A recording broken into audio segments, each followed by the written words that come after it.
It's going live, broadcasting now. Someone keep an eye on the chat just in case. I don't know. I'll pull it up. People actually showed up, have put their notifications on for this sort of thing. So I'm just waiting for. Okay, there it goes live now. Kyle Brennan has been on the Fallout feed a few times now. I've started just having him on the show, so he can't listen to Head all the time and spoil it. I'll spoil his good time. I'll put him on the damn show. All right. Yeah.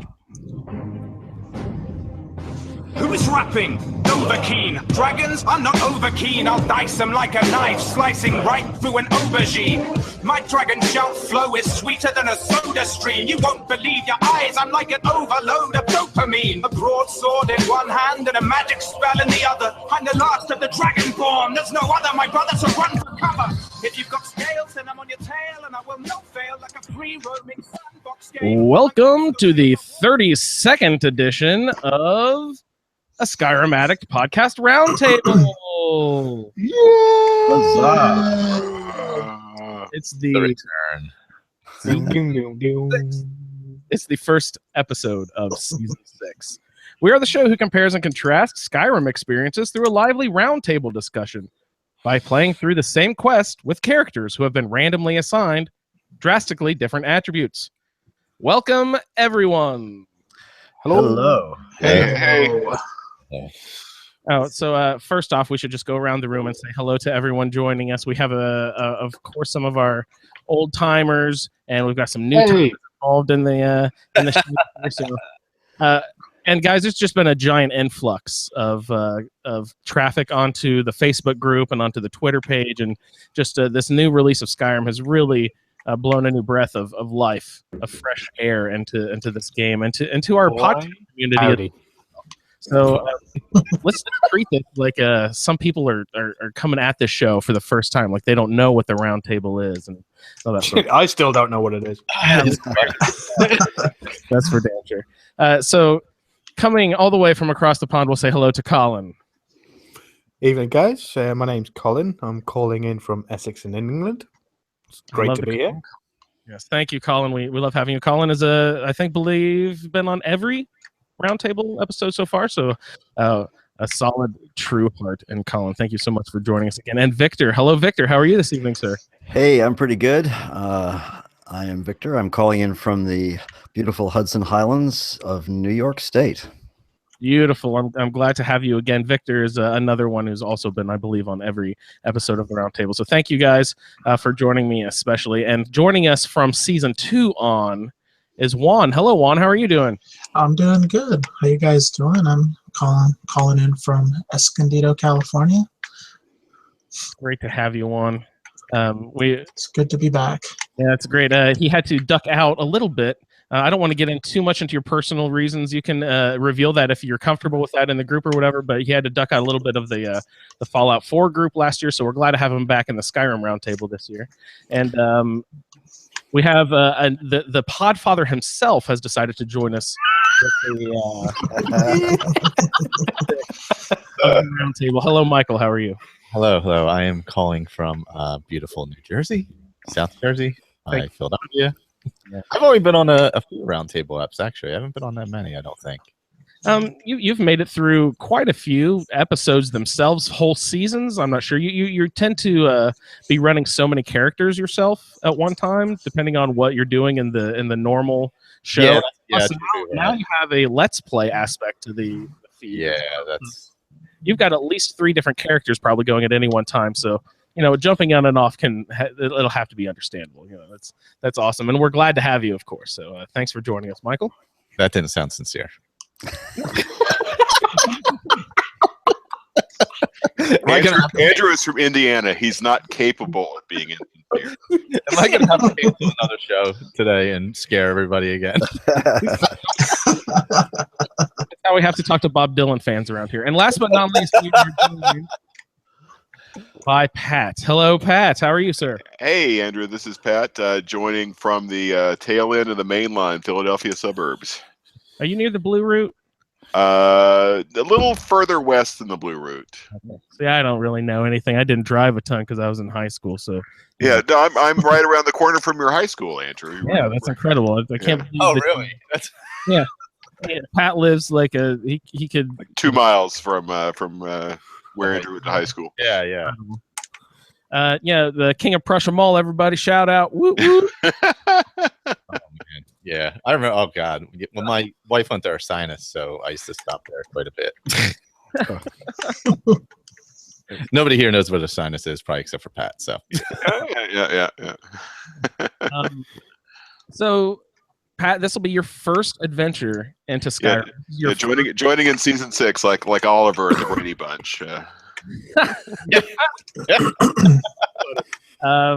So this is your first time you're playing Skyrim. You've avoided it up to now in your past, and kudos to you for that. But we drew you in, and now you're stuck. How many roundtables have you been a part of? Is this your first roundtable? This is the first roundtable. So for Fallout, I did a bunch of the commentary episodes. I think you and Dennis and I did a lot of the listening to commentary. I think I participated in sending in commentary, but I wasn't a core roundtabler. Well, welcome to the roundtable. Thank you. Definitely be welcome. Yeah, thanks. Fallout Roundtable, everyone, do not worry. It will resume in spring of 2017. So stay tuned for that. A new Vegas roundtable. I can't believe you just announced that. Fallout Feed has, we've been doing a little bit of work in the background, and we're possibly also going to put together a Let's Play aspect to our show because we're jealous of all the success that you guys over at Skyrim Addict have. So we might, just to sort of keep a nice, lively community around Fallout while some of the attention shifts back over to Skyrim for a little bit, we'll try to keep some lively interaction going on over in the Fallout community as well. So we'll keep everyone informed as to that. Stay tuned. Stay tuned. So we've got a bunch of new characters to get into. Speaking of feedback, actually, we should do that really quickly. Anyone, if you're out there and you're listening, this is your first time playing Skyrim, or you've played it before and you revisit. What you should do. It's like Juan's never done this before. No, it's just I have the game. Is that muted? Can you hear me? Yes. Oh, yeah. Okay, I'm We trying just to heard mute- everything. sorry, I was trying to mute my mic. Sorry. Oh, you're fine. So if anyone out there is interested in doing a play-along character, we always encourage that. What used to happen is that you would contact us, and then we would draw little names out of little cups that I had sitting around, and I would, by hand, draw you a character and send you back an email with all the information. But now it's much easier and cleaner than that. What you can do now is go to asapodcasting.com and click over on the Skyrim Addict section. Scroll down a little bit, and you'll see something that says a phrase similar to Skyrim Roundtable character sheet or something, random character sheet. Click on that. You can refresh it a few times and wait for it to spit out a new set of attributes for you. And then please let us know what you're doing in the game. If you do draw up a new character, we'd love to hear from you at skyrimroundtable@gmail.com. That's skyrimroundtable@gmail.com. Please, you can use your voice memo app on your phone. That is perfectly fine for our purposes. Just give us a few minutes of feedback. Tell us what quests you did, some interesting things you found. But be sure, what really makes this project great is the little tiny differences that everyone has within their experiences. So if there's any weird stuff that happened in your playthrough or something that unexpected happens, please mention that in your feedback. Those are the aspects that really make this this project pop. So hit us up at skyrimroundtable@gmail.com with a voicemail and or email, of course. Those can also be read. But we were going to change the format. The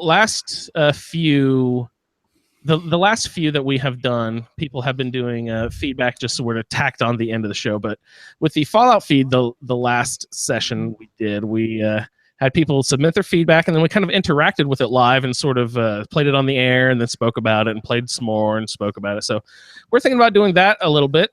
So we're probably not going to tack them at the end of the roundtable episodes, but Michael was thinking maybe we'll do those on some of the normal Skyrim Addict feed, just so maybe Colin and Victor and people, when they get together on their normal days and record, they can do some feedback with that. So if that's still the plan, that sounds awesome to me. Yeah, I Um, think I think we have a lot so far, right? Oh, do we? We have at least 3 or 4 audios that have come in, so you don't have to do them all at once either. Or Well, that's what I was going to say. Because of this upcoming next 2 weeks, spoiler alert, this is recorded ahead of time. The next 2 weeks, I'll actually be away the next 2 weekends. So not to make it too much later, maybe I'll do 1 or so in a solo show, and then we can get together and have a couple too for when people send them. Yeah, So great. Sounds good. for this first set here, as long as you have them in by that first weekend of December, because that'll be the earliest, I would think. Yeah, sure. Whatever you want to do. Sounds good. So yeah, get your feedback in. Again, this is a community-based project. We really can't do this sort of thing without you guys. So please tell your friends too. Get them involved, and we'll have a good time doing this. Victor, I probably went over everything in general, but I feel like maybe I was sort of scattergunned in the introduction a little bit. Could you please just give me a 30-second elevator pitch about what the Roundtable is? Hang on, let me get in the elevator here. So let's see. First floor? No, there's the 13th floor. Okay. So the Roundtable is, well, it's a group of people who get together who have either drawn by little pieces of paper or in a nice spreadsheet app, randomly generated diverse characters, and who get together and, having done an assigned series of quests, all the same quests each person does with their disparate characters, they get together and they talk about their experiences of the quests. And the quests are different for each different type of character. So it tends to be an interesting and, as you say, lively discussion. So that is the elevator pitch for the Roundtable. Ding. Time to get off. Great. And Colin, do you have any final thoughts about what we're trying to accomplish with the Roundtable project in general? No, I wasn't really listening. I was. Could somebody unmute one? I muted him because something was banging, and now I can't unmute him. Let me see if I can.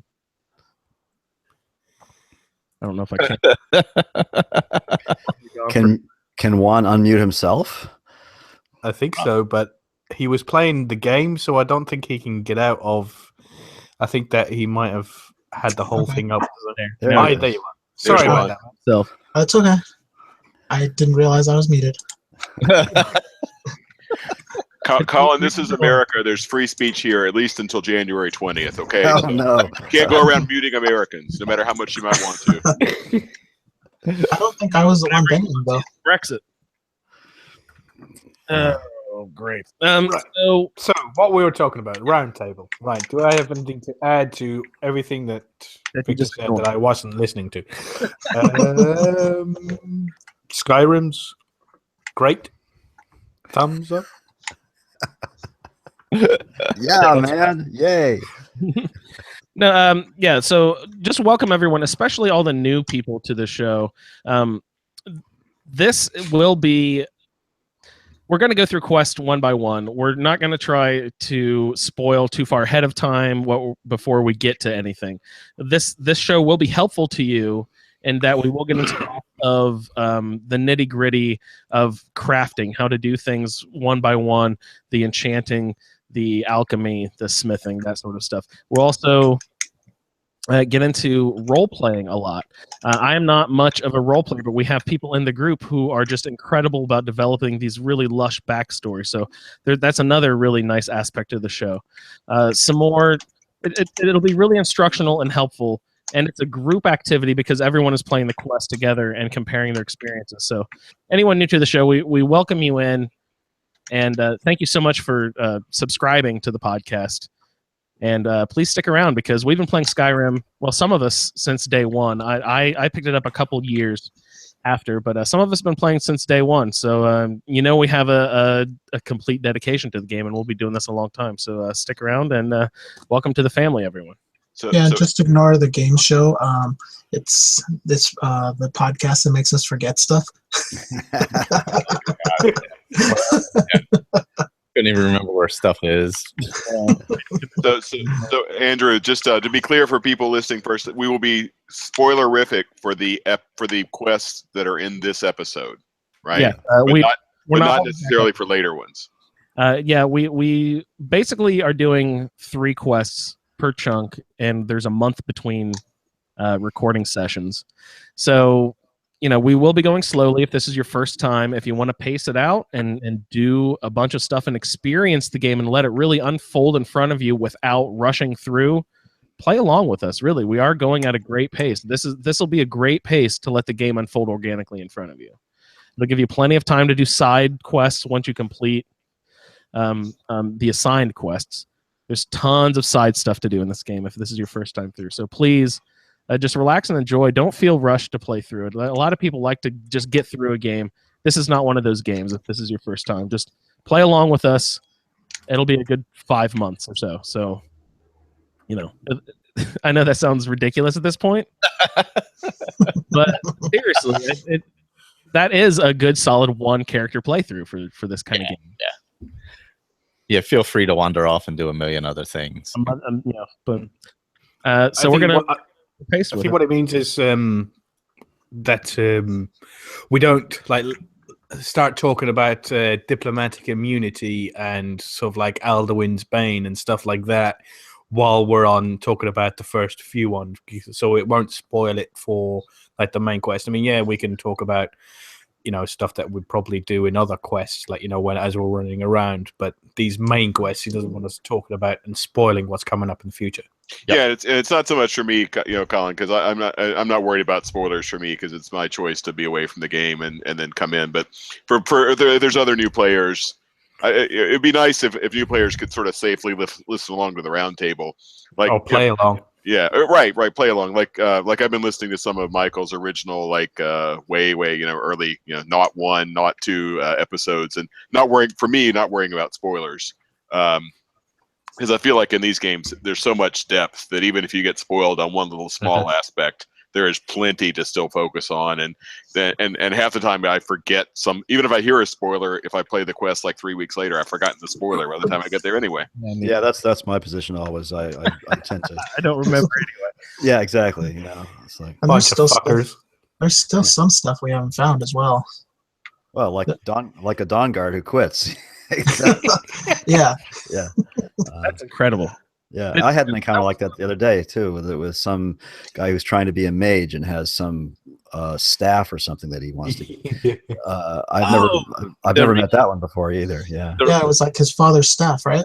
Yeah, I just ran across him too. Did they add that in? No, been there. That's been there. Yeah, it's always been there. Yeah, that one I'd run into him. Yeah. No, I came across him the other day out somewhere between Whiterun and I don't know, out in the plains there to the west of Whiterun.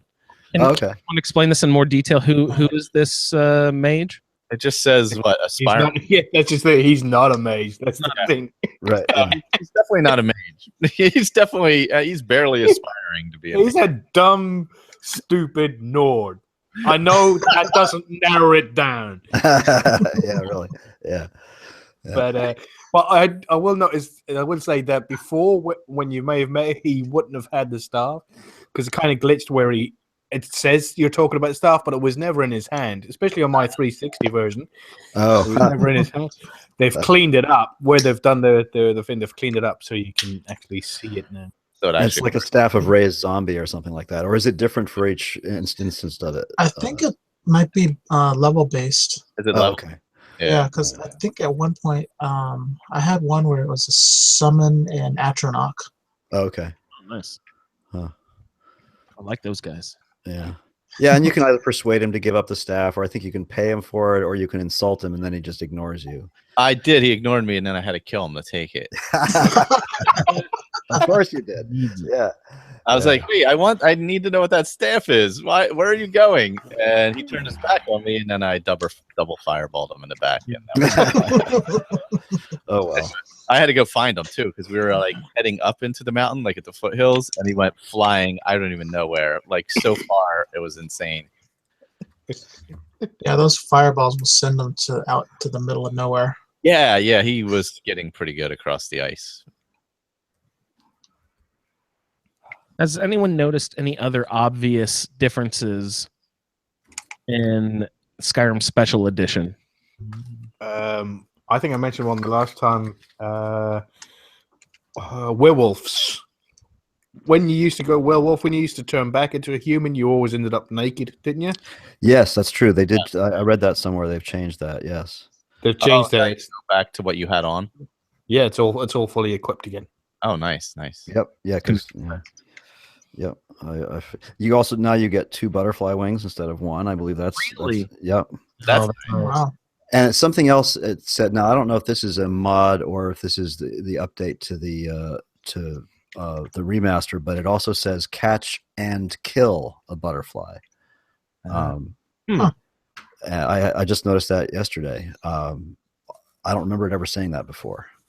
And kill. I wonder what the kill aspect brings. I don't know. I don't know if that's one of the mods I have loaded or not, but Interesting. so. How do you think you got the wings? You didn't donate them, for fuck's sake. Well, yeah, I mean, it's pretty obvious, but I mean, yeah, but it doesn't say catch and kill an Abyssinian longfin. It just, If they added it to the script, it must do something. You know what I mean? Yeah.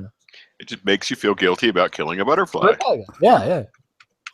I was gonna say, oh yeah, somebody's been walking around all of Skyrim with a big bag of glitter as well. Have you noticed the snow? Oh yeah, yep. The snow's very glittery. I have to say the rendering distance is awesome though on the consoles compared to what it was. I mean, it's I can't believe how far you can actually see it on the console version. Yeah, it is quite a lot. Yep. It looks great. I have to say, I've been. It's kind of fun for me because I'm such a PC, player. But I did play Skyrim on my 360 originally, and it's kind of fun to go back. I've been playing. I haven't looked at the hours I've played. It's maybe 10 at the most on the Xbox One. But it's been fun going back to a controller and to have a few mods. As well. Yeah, you're not as skilled as Jeremy, but we'll have as many as he loaded. 30, 40 going or something? Oh my God, really? No, I think I have maybe 12 or 15 or something. I think you said 36. Holy moly. I've been adding a few here and there, but I haven't got that many yet. So he's loving it. That's great. Jeremy had not played a ton of Skyrim, if I remember right. Yeah, he played a little. Played some. I'm glad he's enjoying the mods. Yeah, he found out he couldn't kill children, so then he just rage quit. There's no mod for killing children yet? I thought there was. Yeah. So mod-wise, anybody have anything exciting? I guess most of you guys have probably played mods before, besides me. Mm-hmm.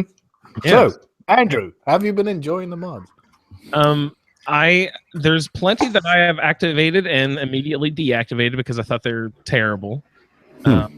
Interesting.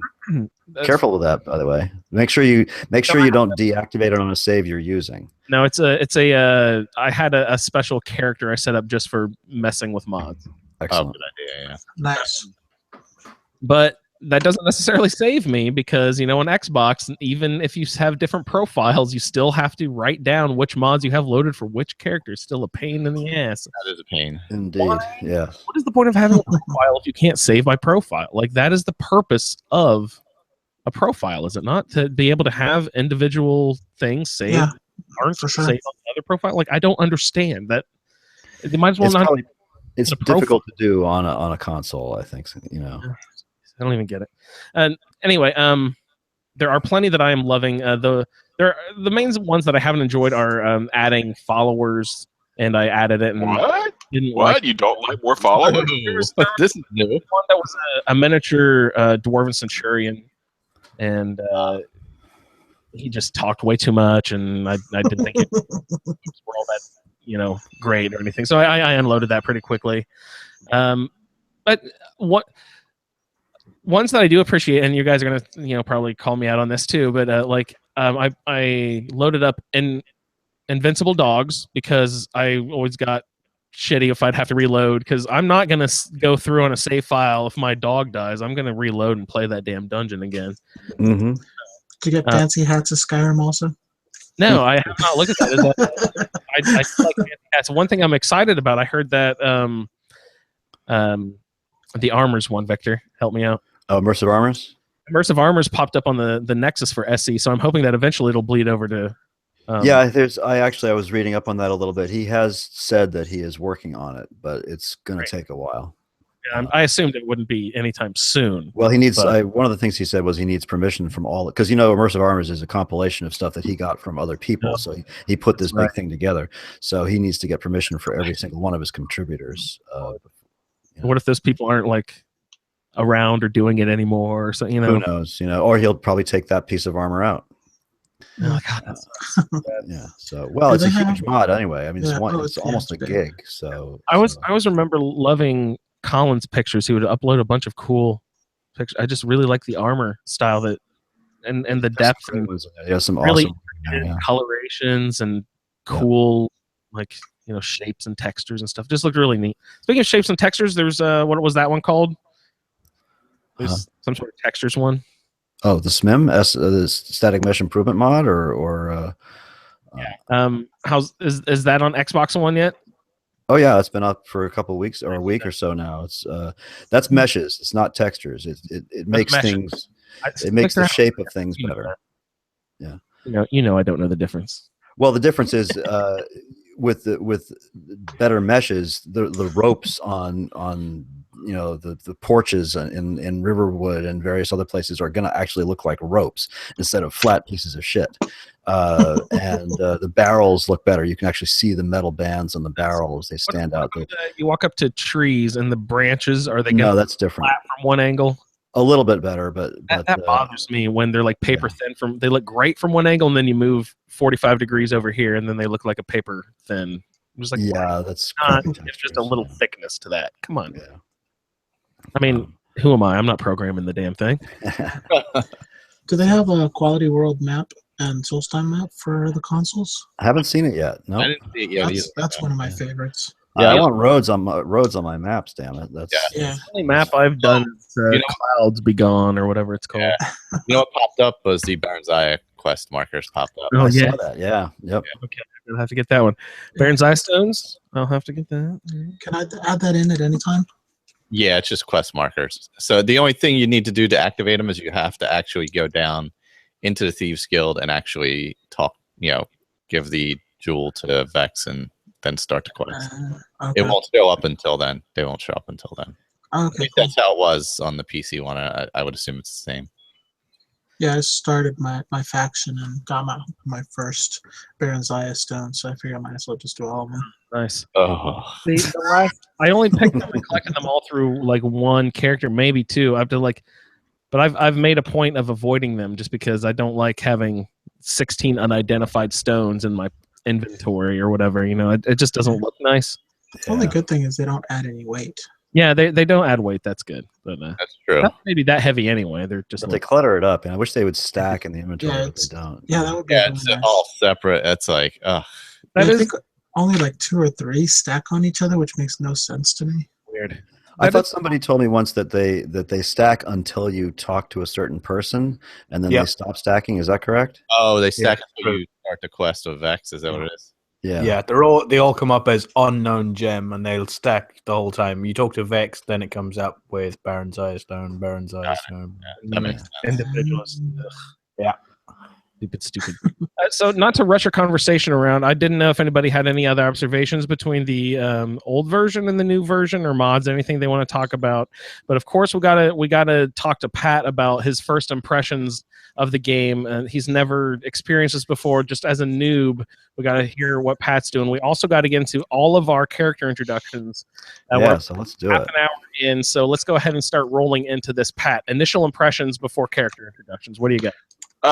No, it's well, part of it's just purely personal because it's really good to be back into a fantasy setting. For me, it's haven't been in a fantasy setting as opposed to like a Fallout setting for a long time, it definitely goes back to not just to fantasy gaming, but like literally like all the way back to tabletop gaming and everything. Just because, so there's the whole fantasy milieu is kind of is sort of a a lot of consistency from one to the other. This one is very complete. There's all manner of even though there's not like technically classes.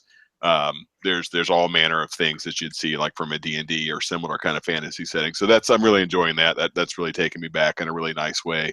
So the setting, really enjoying the setting. I don't have the level of comparison between the prior version and special edition like you guys do, but clearly the quality of the graphics, I'm going completely unmodded, at least for this first playthrough, and its graphics quality is terrific. The occasional glitches like you get with any kind of complex game, but nothing really serious. The only time a glitch really sort of confused me was the first time I had a random dragon attack. So there's the first dragon, which we won't get to because that's next episode. But there's a dragon. You eventually have a second. There's another dragon encounter, and then eventually you get to the stage where there's wandering dragons or random dragons. The first time I had that, I was getting the dragon rumbling, and there was some crazy spinning thing in the scene, and I thought, what the hell is this? Like some kind of freakish spell or trap? Because I just come out of a dungeon and there was this crazy spinning thing, and a dragon was attacking. So I dealt with the dragon, and I go over and look at the crazy spinning thing. It was a snow fox that had glitched out. And it was rotating like 100 RPM, just zooming around. It was like the tail of a snow fox, but I thought it was actually something intentional. So you get crazy stuff like that. But that was you see stuff like that in any complex console or PC game. But just because I thought it was actually real, supposed to be like that, it was pretty funny. Yeah, Skyrim is famous for that kind of thing, though. Yeah. And when I saw it, it was a good chuckle, just like a snow fox that was. Its tail was stuck in a rock and was spinning around. So, and today I killed a Forsworn who, when she died, she like merged into a rock wall that she was leaning against. Weird shit like that. So, happened a few times already. More than I used to have happen in the other game. I've blasted people into walls and they've disappeared. Yeah, I wonder if it has to do with the higher frame rate. I've definitely heard more clipping, right, Victor? Someone was saying that in the group just not a couple days ago, that they have a higher rate of people falling through the floor. I don't know if he said higher rate, but he was wondering about it, and I don't remember him saying higher rate. Maybe he did, but yes, that happens. So you kill somebody, and it's only bad if it's something you need on that. Right. Then you have to go back and save. Yeah, and she her like toe or elbow or something was outside the wall, so I was still able to get her stuff. And the other I did notice one of the dragon attacks, I was getting really bad frame rates, which is pretty unusual on Xbox. It's usually pretty consistent that you get your frame rate's usually pretty good, but I had one sequence of really bad frame rates during a dragon attack. But it's not every dragon; it was just one. Maybe I was due for a restart or something. So really enjoying it. I was sharing with you guys, a couple of you guys on the Facebook Messenger earlier about the one downside is just some of the return of some of the like terrain glitch. Well, not glitches, but just it's really difficult to navigate some of the mountains, and that was something that in Fallout 4 they sort of took that out. There's really not a lot of difficult to get over terrain. Whereas in New Vegas, there's a lot in Skyrim because of all the mountainous terrain. So that's just an annoyance. You got to learn to deal with it. You guys gave me the tip to buy a horse, and that's definitely helping. So, definitely having a lot of fun with it. Clearly, massive depth in the game. I'm at level 25 now. I'm 5 quests in, so we're covering 3 today, but I've done actually the first 2 of the next episode. But I've also done a lot of the side quests. I've got the Dawn Guard, special person that helps you with the Dawn Guard. I've got her. I'm not doing the things she tells you to do, and she's with me as a companion. I don't know if I'm sure you guys know she won't go away. You can't dismiss her. Yep. Not yet, anyway. Yeah. Later there'll be a point where I can. But she said, no, I'm not going anywhere. So I have Lydia, and I have that chick, and I have my own character. So I've got this little posse of gals running around wrecking the place. Fucking aggro too. Might as well go get Perilous. You might as well go get Esbern. You can get both of those guys, and you can get Barbas. You could have another 3 tacked onto that party if you wanted to, and you could summon Atronach if you get your conjuration up to 100 too. Oh, well, I do have to ask, since we're kind of talking, jumping around a little bit. All right, so I'm in the middle of a dungeon, and all of a sudden, okay, it's Serana, right? That's the well, all right. So not to spoil too much for new players, but Serana is the character. So all of a sudden, we're in a dungeon, and there's this guy with us called Serana's Adventurer. Yeah. Does she enthrall people or something and bring them along? He was a zombie adventurer. Yeah, he probably just raised him up. She's a necromancer. Okay. Well, it's pretty funny because he was he was in a dungeon and she conjured him up in a pool, and he was sitting there swimming with us because we were all in the pool and he never climbed out. So there's a zombie stuck in that pool. He's enjoying himself. Yeah, what do you call a zombie in a bowl of hot water in a hot tub? Stew. Yeah. Don't drink the stew. Hey, Pat, why don't we just keep rolling right with you and get into our character introduction? All right, sure thing. Tell us a little bit about your character. All right, so we used Marcus's lovely Google Docs spreadsheet application. So I rolled a female Bosmer, so that's the wood elf. So that was actually a little minor confusion that all the wood elf, dark elf, blah blah blah. But then they've also got their sort of like race names as well as their characteristics. So I have a female Bosmer. So for the new players, we have the health, magicka, stamina system, and let me see if I can explain it correctly, and you guys can correct me if I'm wrong. So you have your 3 physical mystical stats: health, stamina, and magicka. And if you roll one of the characters off the Roundtable doc, you will get a 1, 2, and a 3 for those 3 stats. What that means is for every 6 levels you go up, you will take 1 point of the one that you have 1 in, 2 points of the one you have 2 in, and 3 points of the one you have 3 in. So easiest way to do it is just to go 1, 2, 3 or 1, 3, 2 or whatever. So for my character, I have 1 health, 3 magicka, and 2 stamina, meaning that she's going to half the time she's going to get magicka, 2/3 stamina, and 1/3 she's going to get health. Is that clear enough? Did I explain that reasonably? Yeah, that's just the proportion. Yeah. Okay. Just the ratio at which every 6 levels, 3 and whatever. And I just realized as I've been playing, I always thought it was health, magicka, stamina. It's actually magicka, health, stamina in that order across the screen. Anybody else notice that? It is, yeah. That confused me as because mine is 1, 3, 2. So magicka shows on the left, so I have to. Which actually for me is okay because magicka is half of the time I'm doing magicka, so it works out all right. Well, we'll change the sheet to match. Marcus, get on that. Not as confusing. Jump to it, Marcus. Come on, you're slacking. No, So all right, so back to the skills for my character. It's actually a really good starter character. It's the sneaky archer archetype leaps to the fore here. Her warrior skill is archery. Her mage skill is destruction, and her thief skill is sneak. So she is literally a sneaky archer with a destruction bent. And I'll get into I'll just go ahead and do the character, and we'll talk about the way I'm playing her later on, maybe. Her Civil War side will be the Empire. She is a warlock class. So for new players, a little confusing. There are no classes in the game. But the Warlock class is a suggestion about how to play this character, so somewhat, which I think goes really well with the destruction magic. The idea of a Warlock with destruction magic, I think, is very good match there. In terms of so Civil War side, if I wind up playing the Civil War side quest, she'll be an Empire supporter. She has the faction of the Bard's College, which I've done that side quest, or at least the initial side quest to be admitted to the college. Her suggested alignment is good. So again, that's an RP thing only. There's no rule of good, evil, neutral in the game, but the suggestion is to RP her, to skew her as a good player. She's eventually going to marry Octave San. That's going to be her spouse.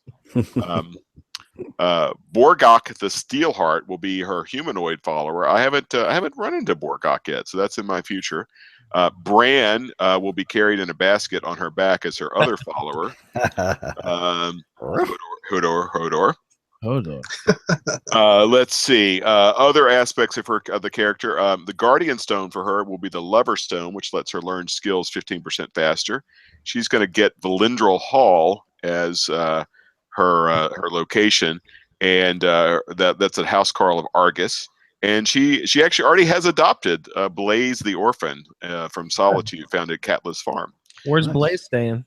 Blaze. So I got Breeze home because I wanted a place to put my shit. So I went ahead and got Breeze home because it's right there in Whiterun, really easy to get, lots of good access to forges and alchemy stands and everything else. Michael covered this really well in one of his early Skyrim Addict podcasts. That Whiterun is just you start off close to Whiterun. There's everything's easily placed there. It's a good base location to start from, and I'm actually right now working on getting enough gold to go buy Valindral Hall.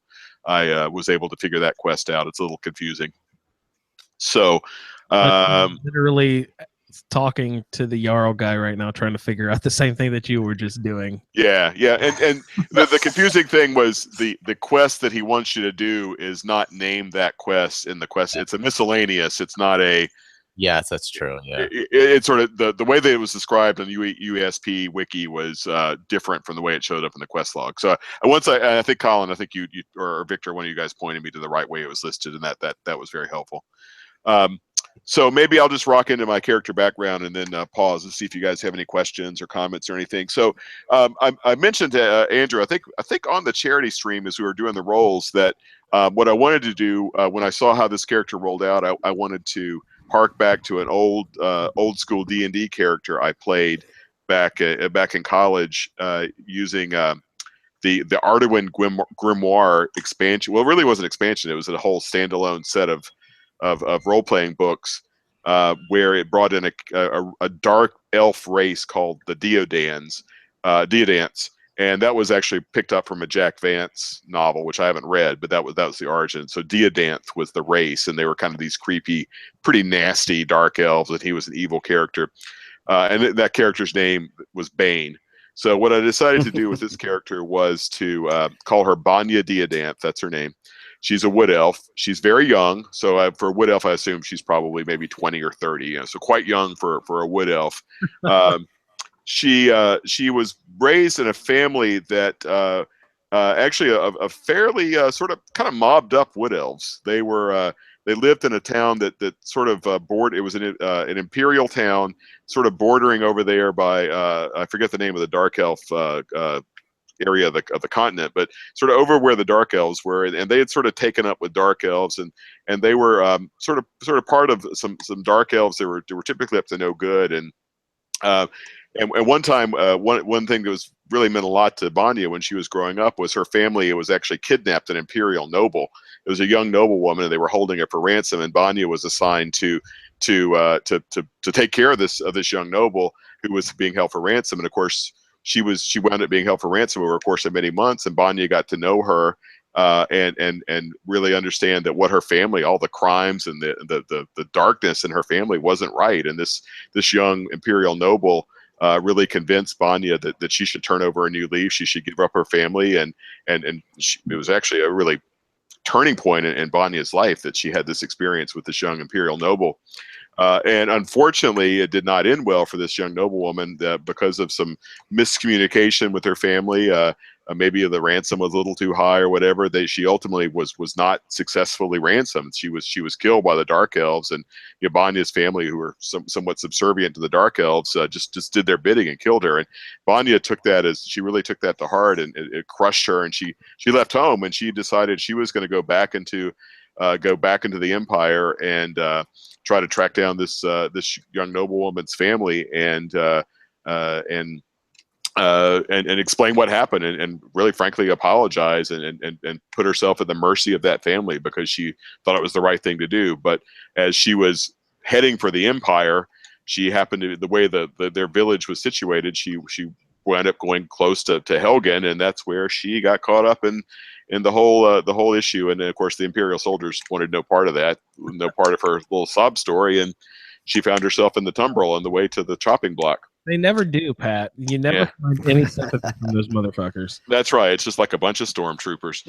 So, just real quick, in terms of how I'm playing her, is I'm playing her as a character that she's a sneak, maybe a little bit of a sneak thief at heart, but also trying to turn over a new leaf. So, she's done a few things. She got herself mixed up in the Dark Brotherhood briefly, but then as soon as she realized what a creepy mess that was, she got away from that. Thieves Guild, she's in the Thieves Guild, but it's not sure if it's really compatible with where she wants to take her life. So right now she's trying to help people out. She's adopted Blaze and another orphan, trying to help out the Dawn Guard and their good work to rid Skyrim of vampires. So that's what she's doing now. And oh, by the way, what the hell is up with these dragons? Nice. So that's her backstory. That's great. That's very overly. I mean, not overly. That's compared to me. That is very in depth, and I don't really have anything. I try to compete with these guys, not compete, but I try to keep up with these guys with the stories. I get blown away by all these people with their backstories. People in the Facebook group are submitting these awesome backstories, and Pat, you just had an awesome backstory, and I'm just like, yeah, they are. I just kind of play for fun. I don't know. Hey, the nice thing is you can do both. That's the game goes both ways. You can put all the backstory you want in there, or you can. And I think I'm already looking forward to the next character that we'll try to do something completely different. But so that's the great thing about these games is they just start stacking up the ideas for the next character and the next. Character. And I think that's another reason why Victor never gets through level 20, 30 or whatever. He likes to play a bunch of different and he has relatives of all the different characters. If you're new to the show, Victor has like a whole family of, is it Bretons? Oh, I have Breton family. I have families. Yeah, I have lots of different families. Yeah, it's awesome. So Victor likes to play lots of different playthroughs. So this is incredible. So let's get into some more characters. Michael, what kind of role did you get handed this time through? So this time, let me pause my game. I am a Khajiit. Khajiit, nice. Yeah, I haven't played Khajiit in a little while. Actually, I played a Roundtable a while ago. Rest in peace, Lord Tubbington. Tubbington. Yes. So I have a Khajiit, and my health magic stamina is 213, and I do it. I do the 2 health, I do the 1 magicka, and then I do the 3 stamina. That's just to make it easier for me to remember as I'm going through the levels. That way I know where I'm at all the time instead of going 1 1 1 1 1. That's too hard to keep track of it that way. Yeah, it's way too hard to keep track of. So this way I know every 6 levels I should have done 2, 1, and 3. It's just easier for me. My skills are smithing, alteration, and light armor. And I've really tried to incorporate them heavily into the character. Alteration's tough. I'm running the one. What is the one mod? The magic mod. What the hell is it called? Apocalypse? Yes, Apocalypse. So that does add some more alteration spells. Still tough to really boost alteration to 100 early on. Transmuting stuff and all that. Class is a warlock. I don't know a lot about that, but what I've tried to do is implement a lot more magic into my game instead of going strictly sneaky archer. I'm sneaky magic and archer and double swords. So I've been trying to do that. And my house is Vindrel Hall and Atronax Stone, which I've really liked and have never used before. Atronax Stone is great. That's my guardian stone. And I'm in the process of heading to Whiterun right now to actually get Lucia because I have Vindrel Hall and I've been wandering. But so my character, I don't have like a super duper backstory, but my character name is, I have to look because I don't remember. Maskyr, Masqir. I tried to keep it like a Khajiit type name as opposed to my normal names. So Maskyr is I believe I did an alt start, and I believe he ended up starting at the abandoned prison, and he's got a neutral. So I haven't really been pickpocketing or stealing or anything like that, or murdering randomly. Well, I mean, other than the normal murdering randomly. Other than murdering like mages who aren't mages and stuff like that kind of stuff. Those little things that happen when you're going across the countryside. And I've been walking everywhere and using Frostfall, so I've tried to make the character a little more realistic and slow, and just taking my time getting into it. I saw a post where you were having to, every time you swam, like get out and make a campfire or something. Yeah. Well, because I've never played with Frostfall before, even on PC, and I went swimming up by Winterhold, and the water's a little cold up there. In case There's a little secret. There's a little secret to that built into Frostfall. Have you figured it out yet? Yeah, he did. Yeah. Okay. Good. Yeah, I figured it out. After I went from glacier to glacier building campfires and stuff. Thankfully I had wood and I could do that, but yeah, because I went up there because I'm a Stormcloak also, so I feel dirty, but I have started the Stormcloak side of the Civil War story. I feel like I have to take a shower every time I play the game, but it is. Cloak, are you Blake or something? Gross. Oh, and then today I talked to that guy. What's his name, Ulfric, and I'm like, oh god, no. Yeah. Maybe I'll go swimming up north again. But anyway, here is somehow a Khajiit Stormcloak. I don't know how that really works out in the lore-wise. Probably not real well.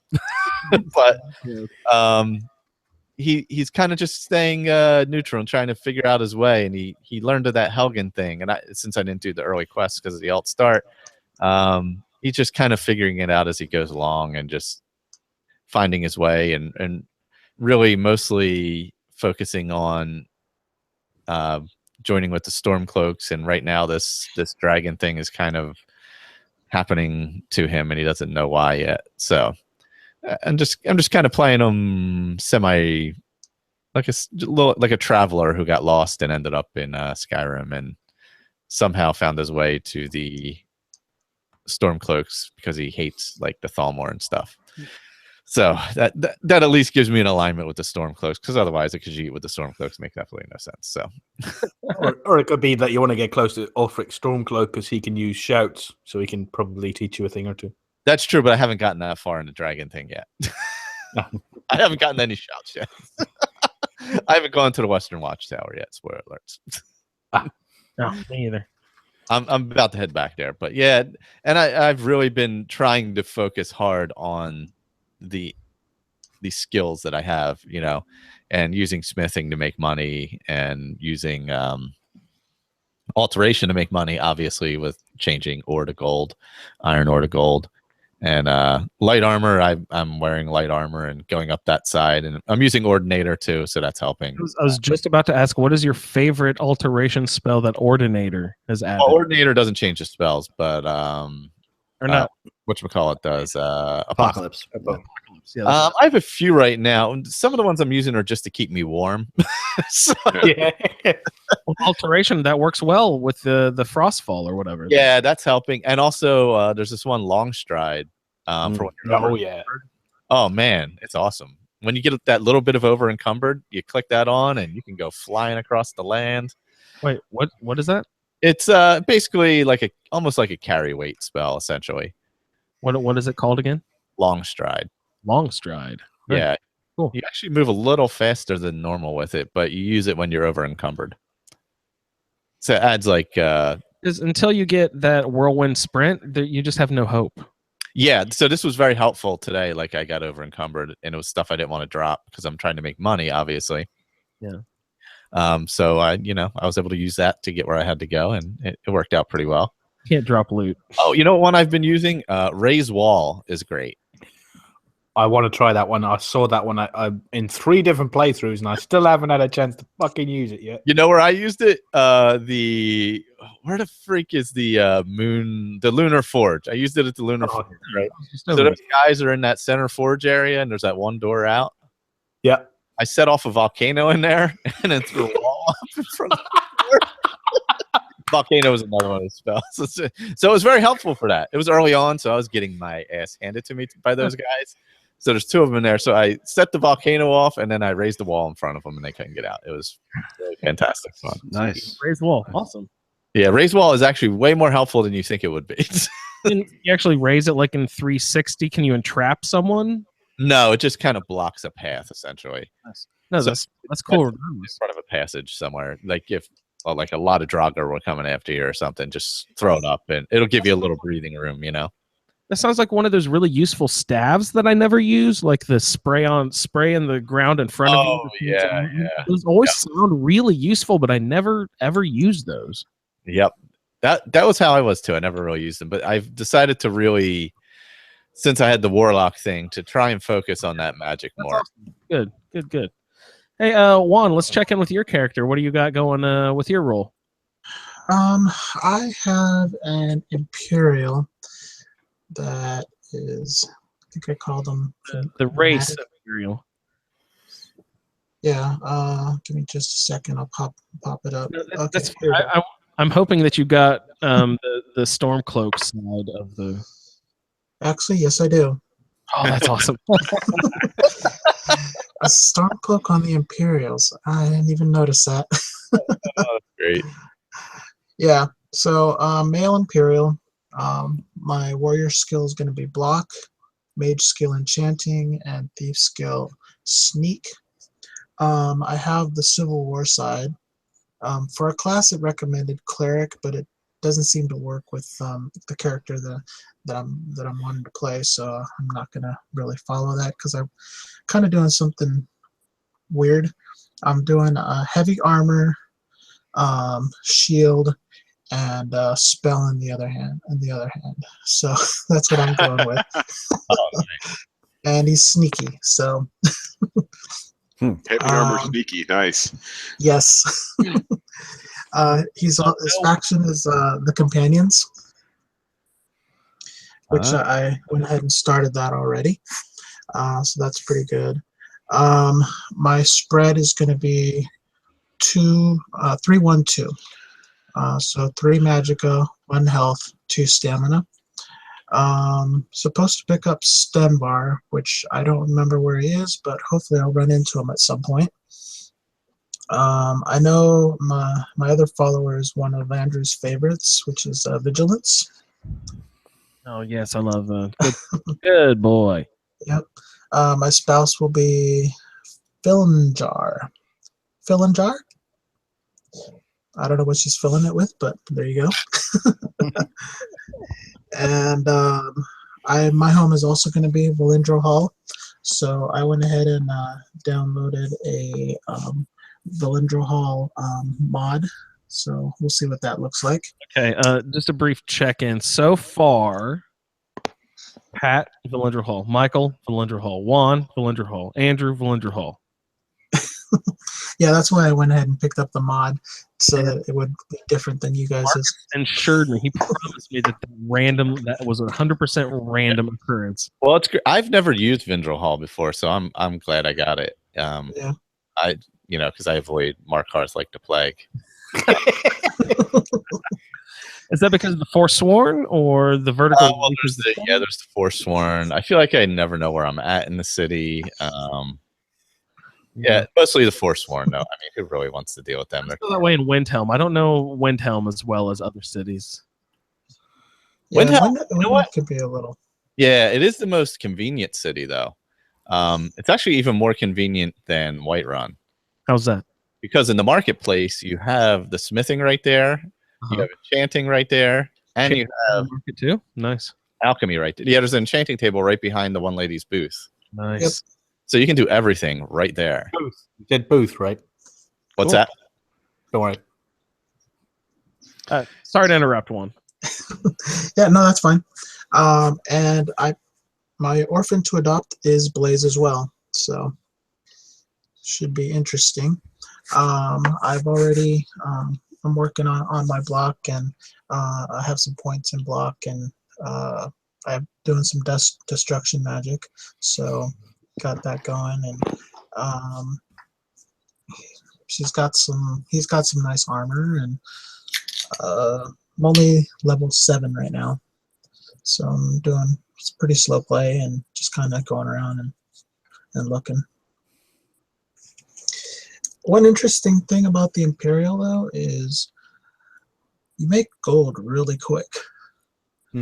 Yeah. Because their perk is out of chests, you get more gold than you normally would as any other character. So that's their bonus that they have. Because I was wondering, I'm like, why do I have so much gold? I don't remember ever having this much gold this early on in the game. And so I was looking, and yeah, that's his perk. So For it's the interesting. Imperial? Yeah, for an Imperial. His race power, or whatever it's called, the passive power. Correct. Wow, Is- do you have to activate that? No, it just is. Nice, cool. It's kind of like how what is it, the Red Guards or Bretons have defense against magic, 25%. Or the red. What are they? The Dark Elves have fire resistance of 25% or something. Yeah, Right, the Bosmer have 50% disease resistant, but every time I fight a damn wolf, I get rock joint. I've had like 5 cases of rock joint. Wow. Yeah, you have to get your disease or carry that with you. Have you figured out how a good way to cure diseases and stuff yet? Usually the easiest thing is to go to one of the temples and hit up a shrine. Right? Yeah. It's free and in every city. Good But luck. always carry a cure disease potion just in case I get stuck out in the wilderness. Nice. I don't even know if I've come across one of those yet. Cured Well, disease. Yeah. I think I have 4 or 5 floating in there. I don't You buy get a lot of them when you join the companions, because of course all of the vampire. Yeah. Yeah, I don't remember if I know how to make it yet, but I bought one early or kept one that I found, and I'm not sure I've actually had to use it, but I feel like it's a I was getting so much rock joint, I didn't want to be caught out without some penicillin. You'll be happy to know, Michael, that I've already spent some time. I put on my waders and hopped in the river and got myself some salmon roe and a chicken egg. Gosh. I still have never gotten salmon roe. Salmon roe and a wow. chicken egg, everybody. I am Yeah. terrible at it. Go. you just got to position yourself in one spot and then just sort of spam the button while the fish go by. What am I doing? I get it so I'm facing upstream, and then I let the water push me down the waterfall, but I'm pushing against it, so I'm jumping up the stream, so you don't actually go backwards very quickly, and then the fish kind of jump in front of your line of vision, and if you spam the jump button and the grab button sort of at the same time, if you're fighting against the current, jumping up against the current, that's a really great way to go fishing. If you were really good at Galaga or something like that, it'd be great at spamming those buttons. Exactly. Yeah, I've always stood on the rock in the middle and just kind of get them as they're leaping in front of me. Or I've seen Michael has mentioned that people will Fusrodaw them when they jump. I've heard people do that. I don't know. The water. Yeah, you really got to have some great timing to do that, it seems. Yeah. But there are ways. Anyway, sorry I interrupted someone. What we're doing. Juan, did you have any more on your character? No, I think I'm done. That's he's supposed to be neutral, so he's kind of like. So you can kind of do whatever you want. Nice. Yeah. I mean, the one thing, the one way that I am kind of playing him is that he's a little bit vain, and he's kind of looking to make a name for himself, which is the reason he's joining the companions, because he thinks that there's some glory in there, and it fits right in with the fact that he gets more gold from chests and stuff as well. So that was a happy coincidence as well. Cool. I'm running the original Skyrim. I'm not running the SE. So I'm running Real Vision, the Real Vision ENB, which is really nice. I don't know what that. It's just a graphical modification. Yeah, it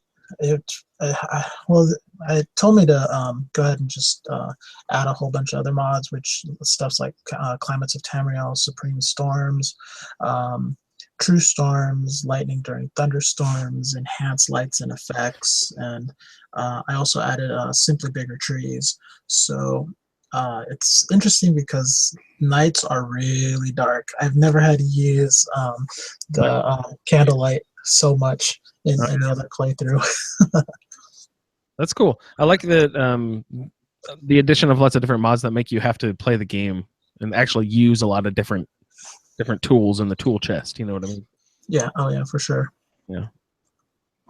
So cool. Thanks, Juan, for your introduction. I'm really looking forward to having you aboard all season long. And so we've got me and Victor and Colin to get through. Victor, do you have a nice backstory and everything with your character you'd like to tell us about? Well, I do have a backstory. Yeah. Is this another family tree, another branch in a tree that we're familiar with?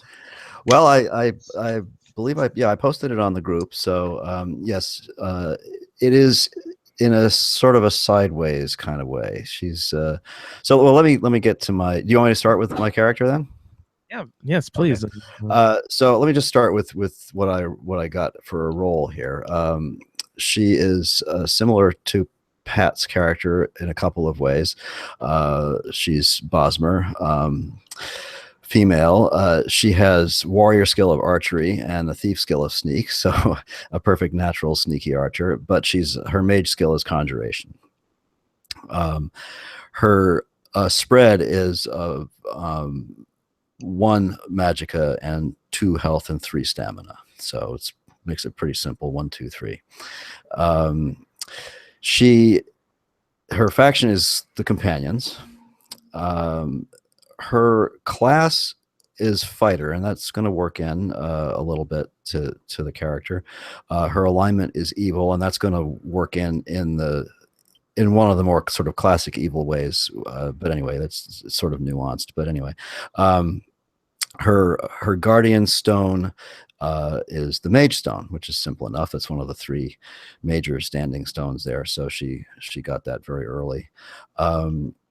So that all said, we can get into spouses and all that other stuff later. But I'm going back to my Skyrim roots and playing on the Xbox One. So I'm not playing on PC. I've played hundreds and hundreds and hundreds of hours in Skyrim on PC. So I decided this would be great. So I went with the Xbox One, and I'm having a lot of fun with it. Of course, I am using mods. So just briefly, I'm using Ordinator. I'm using Apocalypse. I am using another mod by the same author that does Ordinator and Apocalypse called Imperius. So I should just quickly mention Imperius because it adjusts the racial attributes. And so it's a really good mod. It's pretty simple. So for a Bosmer, you get slightly different starting values for your health, magic, and stamina. That's whatever, and slightly different regeneration rates that are carried on by the mod. You get 3 sort of, I guess they're passive racial abilities. The Green Pact. Actually, it's not quite passive, but the Green Pact ability, ritually eat the corpses of the dead, and in order to do that, you have to be in sneak and loot the corpse. A Harrier, which is a spirit bird, and it will mark certain animals as and enemies occasionally too. As you're playing, you'll hear the sound of the bird call, and the animal will be highlighted in green, and you can either hunt it or not.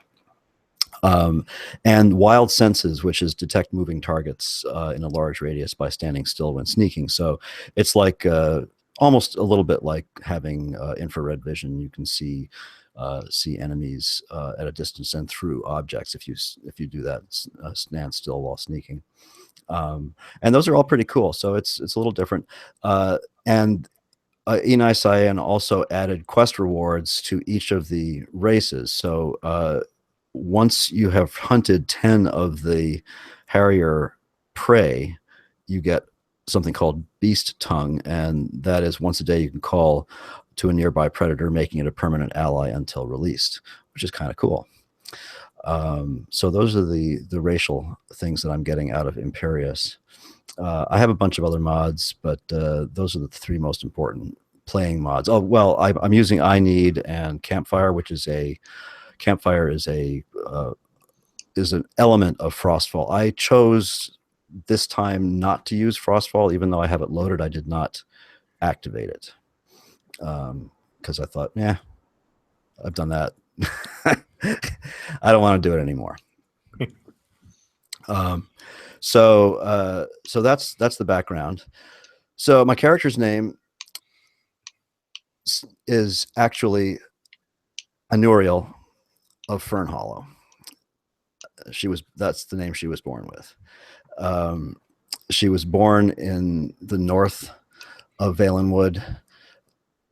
She was an excitable young lass, curious, did a lot of mischievous things when she was young, spent time in the nearby cities, near her parents' farm, as it were. The Bosmer don't really farm, but her parents were wrought meth brewers, and there are vineyards in that part of Valenwood, so they did have a vineyard. The Bosmer do produce wine. Certain,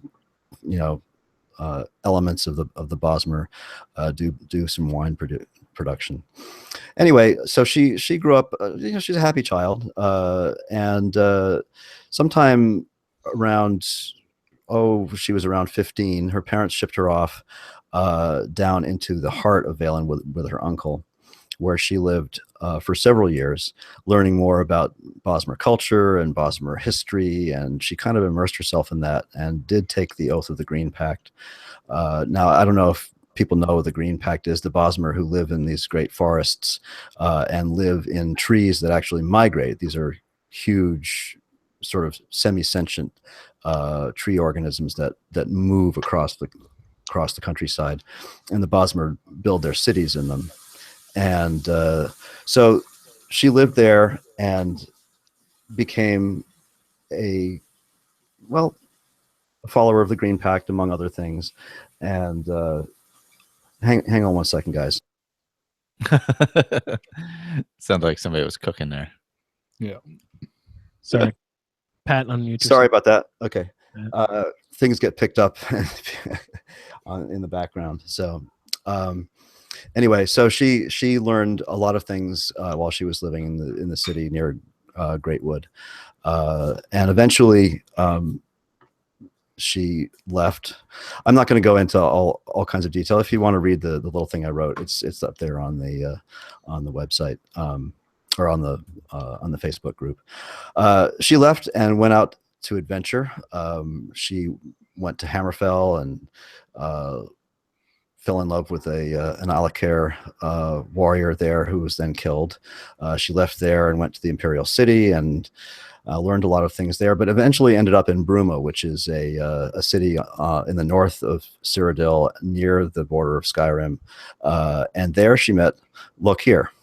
And if anybody who's played Skyrim may recognize that name. And she met and fell in love with Lokir, and they had a really great time together, just sort of doing stuff and stealing and doing risky things and playing. And but eventually they were near the border of Skyrim, and they stole a horse, and the rest is, as they say, history. So they're in the cart, and Lokir is panicking because he realizes who he's with, and he realizes this is Ulfric, and he knows what's going to happen to them, and he panics. And when they get to Helgen, he panics and runs, and he's shot. And so right in front of her, the great love of her life is shot down by Imperial archers. And so as the young man, Hadvar, asks her name, she is kind of in shock, and she changes her name. And her name is Freya for cold, and Hawthorne for the thorns, and for her vengeance against the Imperials. And so Freya Hawthorne is now roaming around Skyrim, and at every opportunity she can, she is killing Imperial soldiers, which is going to be interesting because her faction is supposed to be the Imperials on the side of the Civil War, but we'll work that out at some point. I like how she was happy but evil. Well, evil. Or maybe she wasn't evil. Yeah. No. Evil doesn't necessarily mean you have to be bad. Yeah. Evil can have a lot of nuanced sides to it. So she's not evil bad, but she's certainly evil amoral. She has no compunctions about stealing, and conjuration is fun. So she's being an archer, of course. She's now level 18, so we've done a lot. We've only done a few of the main quests, but she's well into the companions. She's now a werewolf, which is also kind of hinky with the Bosmer, but the Bosmer have a history of shape-shifting, so it kind of works a little bit. And she's done the Ill Met by Moonlight quest, so she has the Ring of her Scene, and it's one of the Daedric quests for anybody who's interested. So she's roaming around and just creating havoc where she can. Well, that's incredible. Very nice, Victor. Thank you for your introduction. I like that. And I'd like to encourage anyone, if you're sitting out there and you're not in our Facebook group, please join our Facebook group so you can read. People are posting these character backgrounds and everything. That's facebook.com/groups/Skyrim Yeah, and you can post your own there, or you can send in your own by a audio feedback. Yeah, we also love hearing about your character feedback. Use the voice memo app on your phone. Send it in. skyrimroundtable@gmail.com. Colin, sir, would you like to introduce your character to us? Yeah, sure. My character's name is Clesia Iridia. She is an imperial female. The skills that she's going to be using is two-handed, enchanting, and pickpocket. So far, two-hand is going great. I'm in the 90s. Enchanting, I'm in the about 75, 76 area. Nice. Pickpocket is coming up dead last at around about 23, I'm afraid. That is a level for sure. It's tough. It's a grind. It gets even harder because Clesia Iridia is a very good person. And everybody is going to love her because she's a good girl. The stat spread she's been given is Magica 1, Health 2, and Stamina 3. So it's a perfect 1, 2, 3. So it's easy for me to get in. Her spouse is going to be Lydia. And I don't know whether this was added by RLO or whether it was already in the game, because I don't think I've ever had Lydia as a follower while my character was a female. But every once in a while, when you go initiate a conversation with her, she turns around and she goes, "Yes, my lady." That just makes her toes curl every time she hears Lydia say that. So if it's originally from the game, from the vanilla game, that's great. But if it was added by RLO, then even awesomer. It's an even better mod than it was before. Her house was also Valindrel Hall, but I done a quick shufty on Marcus's excellent stat generator and redone myself a new house, which was the one that you get from Morthal. So that's the one I'm going to be getting, which is Heljarkin. Mm-hmm. Is that the So I'm going to be Hearthfire house? Yes, the Hearthfire house of Morthal. My follower is Farkas from the Companions, and I was supposed to have the Armored Frost Troll as my other follower, and my faction was supposed to be the Volkir Vampire Clan. But you can't have both. You can't have the Frost Troll and be a part of the Volkir Vampire Clan. So I done another thing and stabbed Marcus's things one more time, and it choked me up a faction of the Dawn Guard, which just basically flipped it. So I went with that. I need to make note of that, because not that I'm demanding or whatever, but Marcus would want to know that sort of thing. He was going through and at least on the Fallout one, correcting little contradictory things like, oh, because this one drew the Lone Wanderer, that affects this over here. So he would want to know that connection. So if you draw the Volkihar Vampire Clan as your faction, you cannot have the Armored Frost Troll as your second follower. Yes. I make note of that. Okay. Marcus is Um, so. Hey, Marcus, you're awesome. Yeah, that's incredible. His work. So I'm with my. Now have Dawnguard as my faction now. The Civil War side is the Empire. The orphan I'm supposed to adopt is Elisan. He's a Red Guard male from Dawnstar. The class I was given was Monk or Mystic. Now that's what I was trying to use that to do my pickpocketing because Calicia is such a good-hearted woman. She wasn't going to steal from people, so she wasn't using pickpocket to steal people's money. I was going to try and use it as trying to disarm people. But obviously the perk to be able to take equipped weapons is like level 70. So it's a little bit difficult. The only thing she can take off them is their arrows and an iron dagger here and there. So that's why it's going so slowly. Plus she's in heavy armor, so it's a little bit difficult. But what I did find that with pickpocket, you have to go into sneak, but you don't have to be hidden to be able to pickpocket them. Nope. You can look them directly in the eye. All it is going into sneak is the activation. It's basically like pressing Y to jump. You have to go into sneak to activate to use pickpocket, but they can be looking directly at you. It's a skill of being able to look them, distract them by looking at the eyes, talking to them, and then whip it out of the pocket. That's great.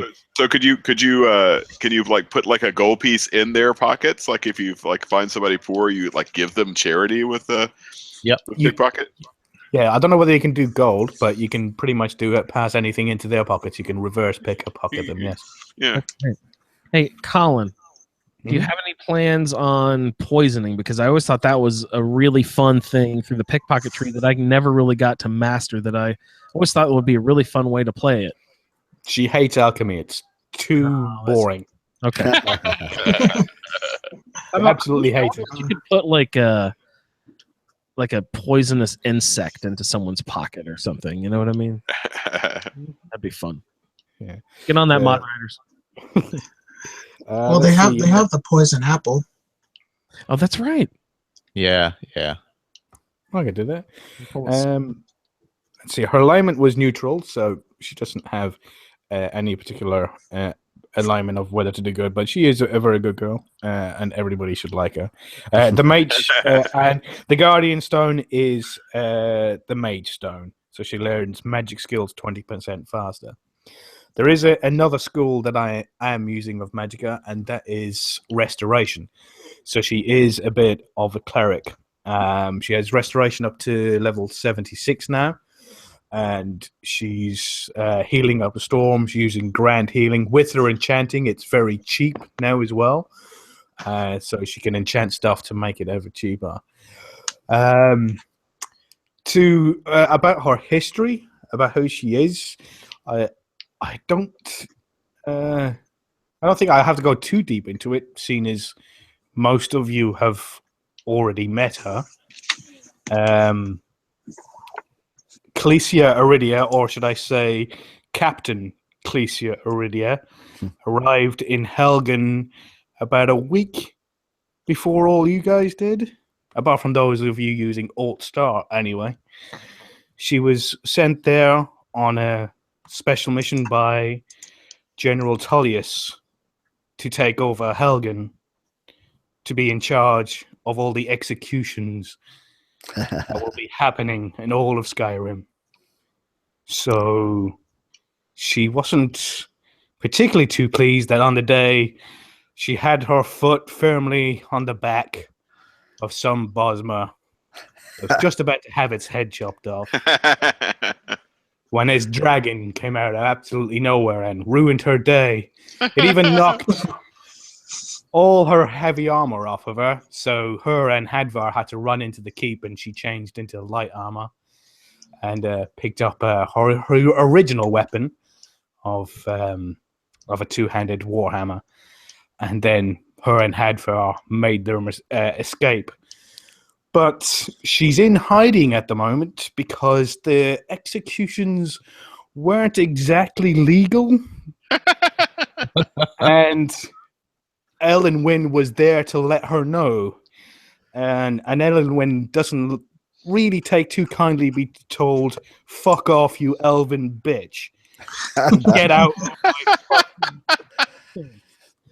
So that's why she's been running around Whiterun and Morgoth. She has been firmly told by General Tullius that unless it's absolutely imperative, do not come to Solitude. And for the love of all the 8 divines, do not go anywhere near Annie Thalmor, especially not the embassy. So, she's been running around and staying clear of everybody, but, she's been doing stuff here and there. So hopefully she won't have to go anywhere near Solitude, because if she does, the whole shit's going to go down. That's it. That's all. I'm done. Wonderful. Thank you. Nice. Really nice. And again, Colin also has written a little backstory on the Facebook page. Again, go ahead and join the Facebook group, everybody. No backstory. I didn't write backstory on there. I thought you wrote something. No, that was on your Facebook. That was on your Fallout Apocalypse things. That was a joke. No, but I just meant everybody's writing a backstories and everything in there. My backstory is not very involved.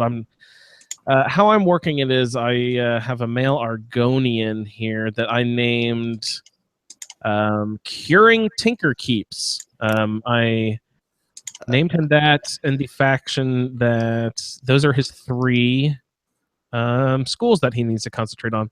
Curing because he is a restoration guy. Tinker because he's a smithing person, and Keeps, I don't know, it's sort of a stretch, but light armor. So, a keep can be used for protection, light armor. I don't know. So, Curing Tinker Keeps is my male Argonian.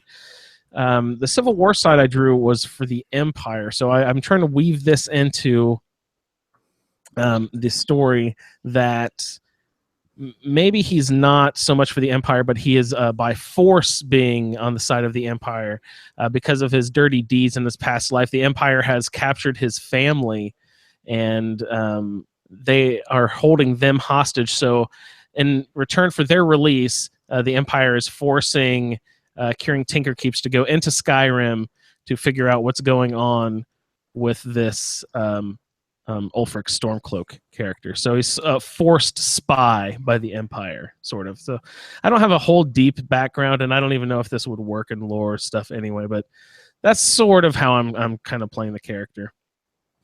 I have a health of 3, 2, 1, magicka 2, stamina of 1. Nice and easy for me to remember. Again, smithing, restoration, and light armor. Humanoid follower. Humanoid. I like that it's not human follower anymore. Humanoid follower. It's made a whole big deal about that.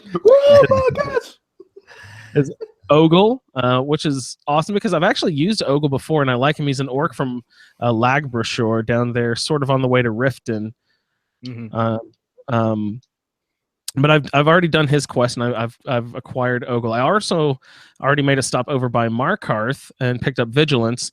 And because I wanted to pick up my house as well, so right now my character is on the way to do all that stuff to go get Valendra Hall. So again, let's check in. Has everyone gotten Valendra Hall? Who did not? I got Proudspire Manor. Okay, Victor got something. Different. But I've already built the Lakeview Manor because she needed. I like Lakeview. Yeah, she'll get to Proudspire later. I have Proudspire Manor, Heljarkin, Valendra Hall, Breeze Home. I think that's it. Where do you store? Do you have a home base where you do most of your storage of stuff, or do you kind of set up? Yeah, no, Heljarkin because Marcus's machine told me to. Okay. I have Anita's cabin. I love Anita. I like that. That's nice. Yeah, it's a good little spot. Hey, Juan, just go ahead and tell us really quick what Anisa cabin is and why it's useful. Well, Anisa's cabin is owned by a lovely, friendly old lady who you meet across the river on your way to Riverwood. apparently she turns really ugly and mean if you go downstairs and discover her dirty little secret that she's trying to start a coven, and she'll attack you, and then you can go ahead and kill her. And everything that's down below is, it still marks it as stolen, but you can store stuff in there, and you don't have to worry about losing it. Yeah, it's great right off the bat. If you need it at a place for storage, you can kill an old woman and take her house. So congratulations. Yeah, see, that's you guys had told me about Anissa's cabin, but I decided there's no way to figure out. At least I couldn't figure out to sort of prove she was a witch without like breaking into her basement. So that I decided that wasn't a good act. So I didn't do that. I figured it was kind of a bad thing to do, to break into this poor old lady's basement. What business of yours what she does in the basement? I just wanted to use her alchemy station. Yeah, she has alchemy in the basement. Yep. Yeah. It's And nice. enchanting. Yeah. Enchanting's down there too. So it actually is a great little starter home. And there's also a really nice little mod, Anissa's Cabin Remodeled, which Nice. it sets all the containers to not respawn, because some of them still respawn after you've taken care of Anisse and taken over the place. So you got to watch where you put your stuff. I think everything in the basement is safe. Everything in the basement is safe. Yeah. Yeah, but there's a barrel upstairs, but there's a couple other things. Yeah. Yeah. As long as you go just to the basement, that's probably your best bet. Yeah. So finishing out my character, this other stuff, neutral. Who knows? The College of Winterhold, I'm supposed to be a mage, so that'll be fun. I enjoy going through Tolfdir's portion there. Go swimming up there; it's fun.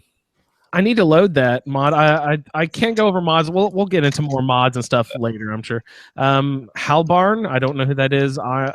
Iron Fur, as someone up in Solstheim, evidently. I'm supposed to be a druid, and druid, I could be excited to work with. From what my research is, I don't really know how to present that in Skyrim other than summoning things like wolves and animals.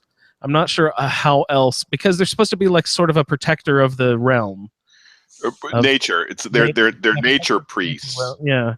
So they're all about protecting nature against. So you'd want to be. You'd want to be very focused on protecting nature and animals and don't kill any of the brigands. Yeah.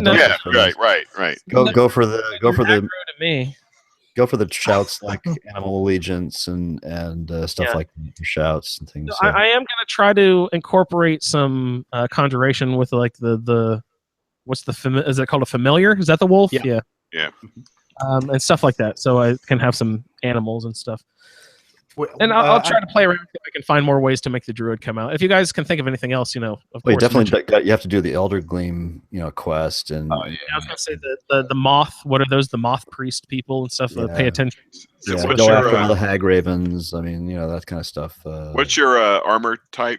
I got light armor. Actually, I have some cool my light armor right now. Yeah, so like you'd want to do like natural material, like Forsworn armor would be good for your guy, right? Because it's all hides and animals and shit like that, Yeah, but the Forsworn would be complete anathema to a druid, right? I mean, they killed the animals.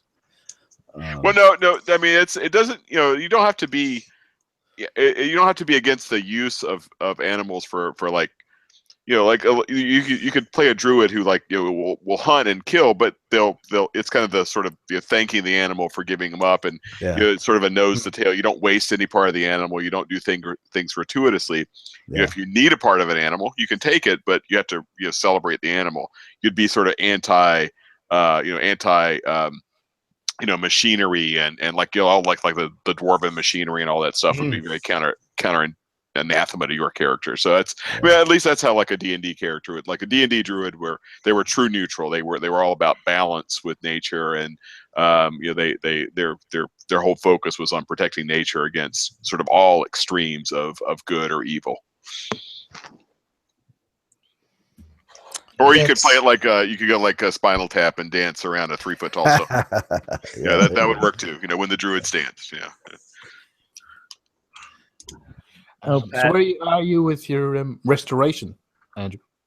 Well, I'm really liking which mod did I add that has really flowered my restoration tree there? What's that one called? Apocalypse. Apocalypse. Or no, Ordinator. You're talking about the perk tree, Ordinator. Yeah, the perk tree itself is very nice. So just a couple mage. It used to be candlelight that would just pop up above your head, but now they have one that restores health, and I just think incredible. Why was that not part of the game? And that is the definition of a good mod. When you're like, why was this not a part of the game already? Mm-hmm. You know, that I love stuff like that. So I am enjoying it, and we can get into lots of mods here and next time we gather together. But if anyone do they have any other closing thoughts with your characters or anything, we'll go ahead and say good night for this week. Anybody, do you have anything else you'd like to get into before we close out the show? Not that I can think of. No, So- not right now. Well, quick, just Plenty quick of time. yes, show-related stuff, real quick. yes, please go ahead. If you're new, we have a lot of new listeners, so make sure you check out. We have Let's Play Skyrim, which is our audio Let's Play. We have Game Talk, ASA Game Talk, which Jeremy runs. What else do we have? Fallout Feed, which we canceled this week after Andrew professed love for Jar Jar Binks. We're canceled. Earwash is coming back. We have the Chatterbox. Show Chatterbox. I've Monthly. heard. I don't know if it's being announced yet or not. I don't know if I should not be saying this, but Victor, are you actually? Yeah, I was about to say Kyle and Kyle Brandon and I are working on a mod show. Kyle is Nice. doing a lot of stuff for that, so that'll be coming up in the next couple of 3 weeks. Probably we'll do our first episode. So yeah, and but I'm afraid that we hate Jar Jar too. So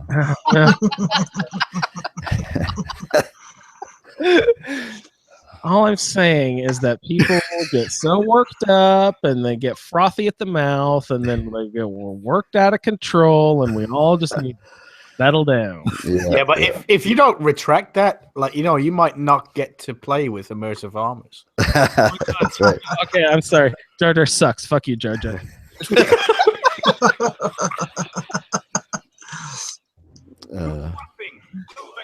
Dragons, I'm not over keen. I'll dice them like a knife, slicing right through an Thank you for downloading this episode of a Skyrim Podcast Roundtable.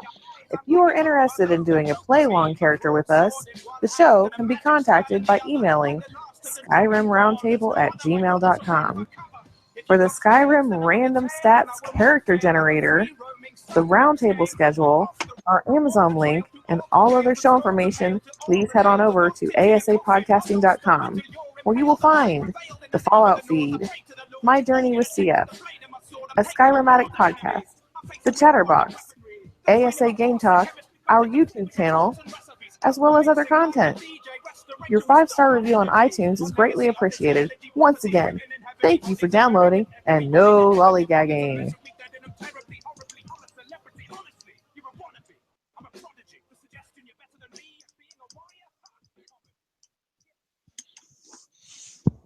There we go.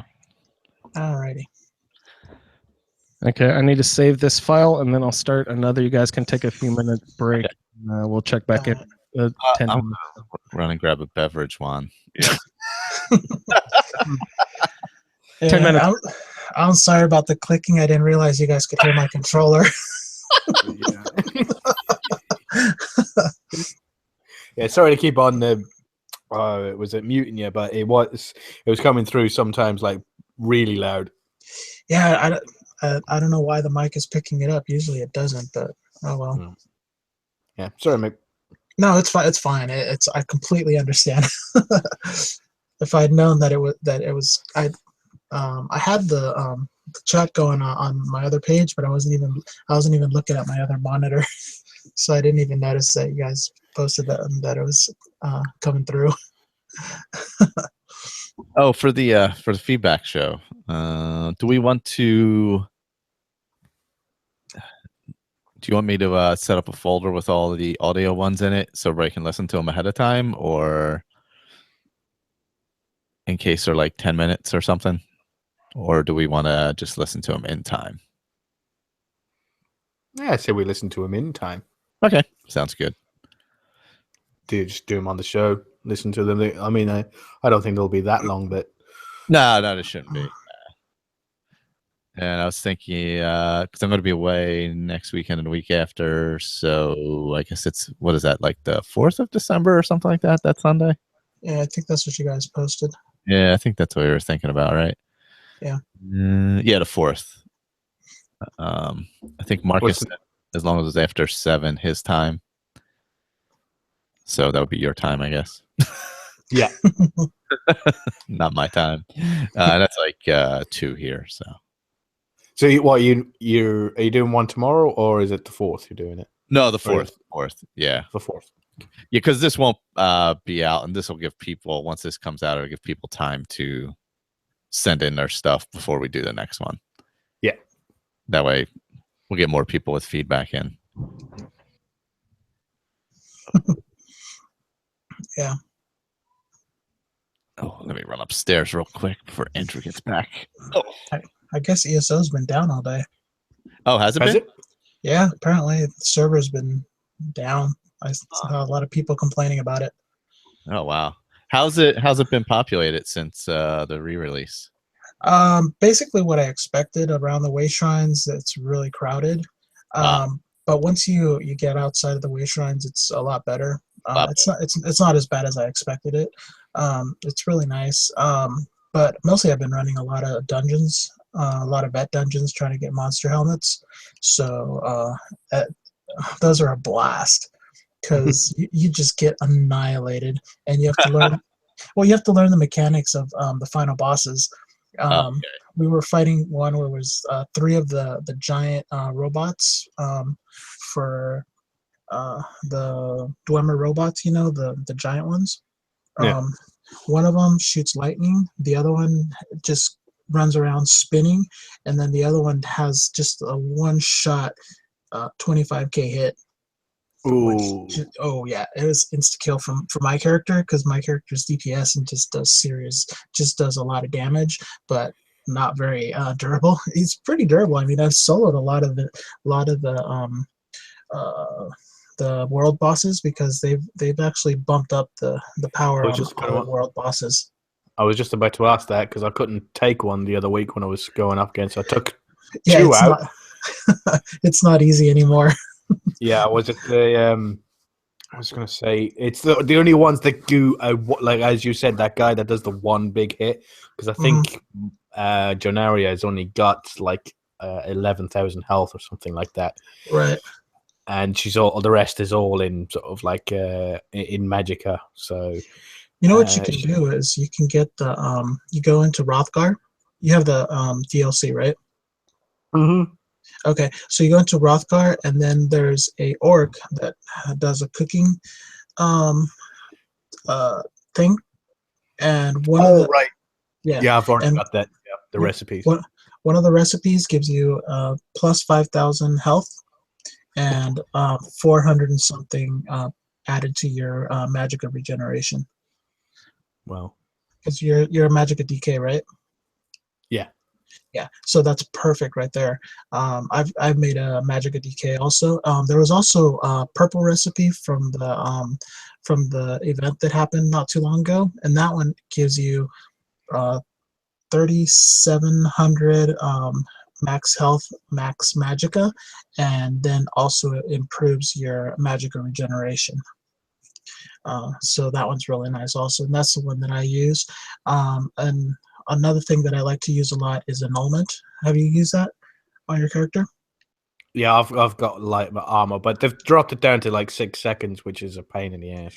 Yeah, you gotta just spam that thing, and I'll sit there and I'll do a little attack. I start backing up. I hit that, and then just go, and I just keep watching my bar. As soon as the little purple disappears, then I go ahead and hit it again, and just keep spamming that thing. And the nice thing is, it uses quite a bit of Magicka, but my recovery is like almost 3k, so I'm pretty good.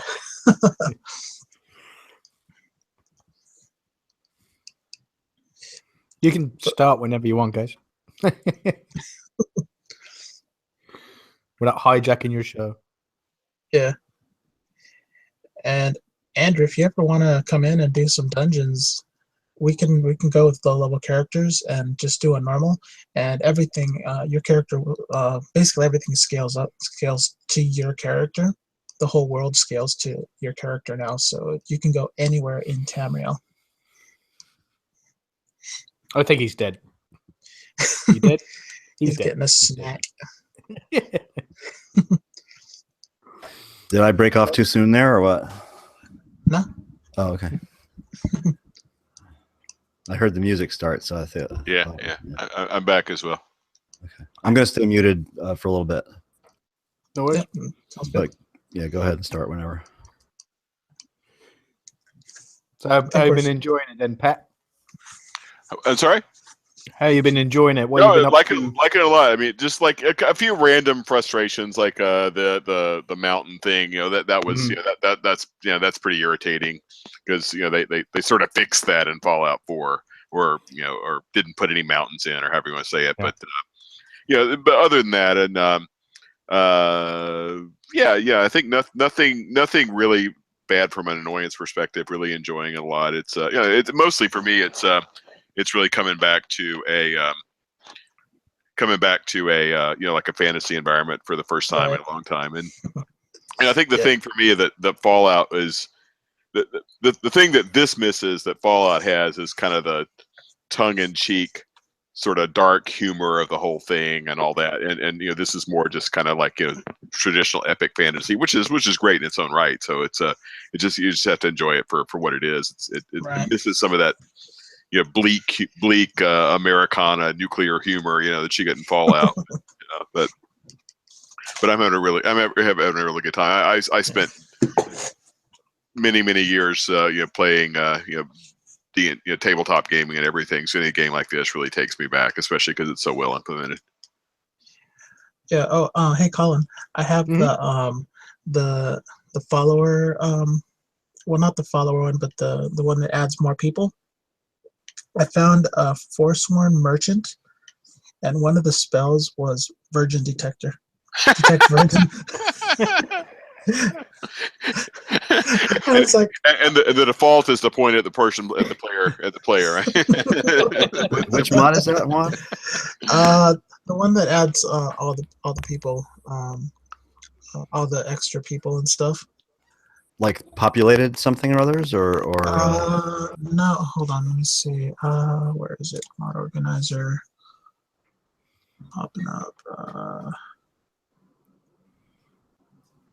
Is it? So I have quite a few mods going on here.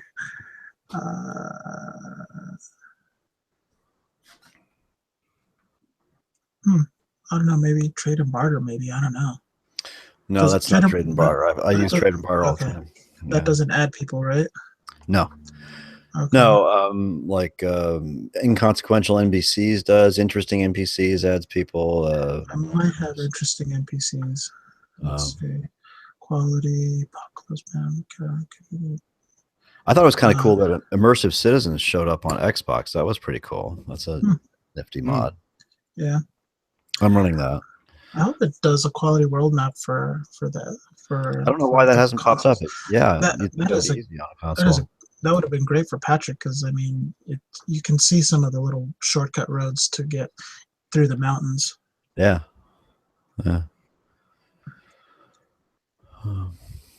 Yeah, I was doing the quest for the Jarl of Markarth to get Valendril Hall, and I was following some God, I can't remember them now. The Altmer up the mountain, and they actually cleared out the outside for me, which was nice. And just sitting up top was this Forsworn lady merchant and her bodyguard or her buddy, and I sat there and I'm like, I was sneaking, but they weren't moving. They saw me and didn't attack. I'm like, oh, let's get out of sneak.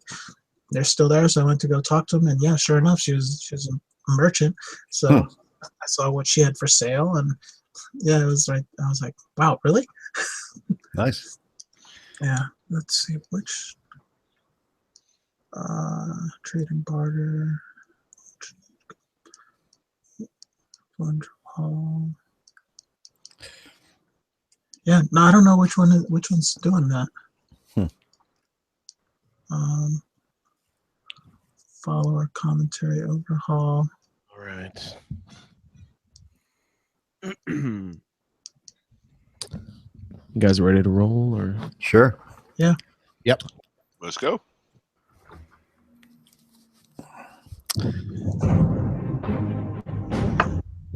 Who's rapping? Dovahkiin. Dragons? I'm not over keen. I'll dice them like a knife, slicing right through an aubergine. My dragon shout flow is sweeter than a soda stream. You won't believe your eyes. I'm like an overload of dopamine. A broadsword in one hand and a magic spell in the other. I'm the last of the dragonborn. There's no other, my brother, to run for cover.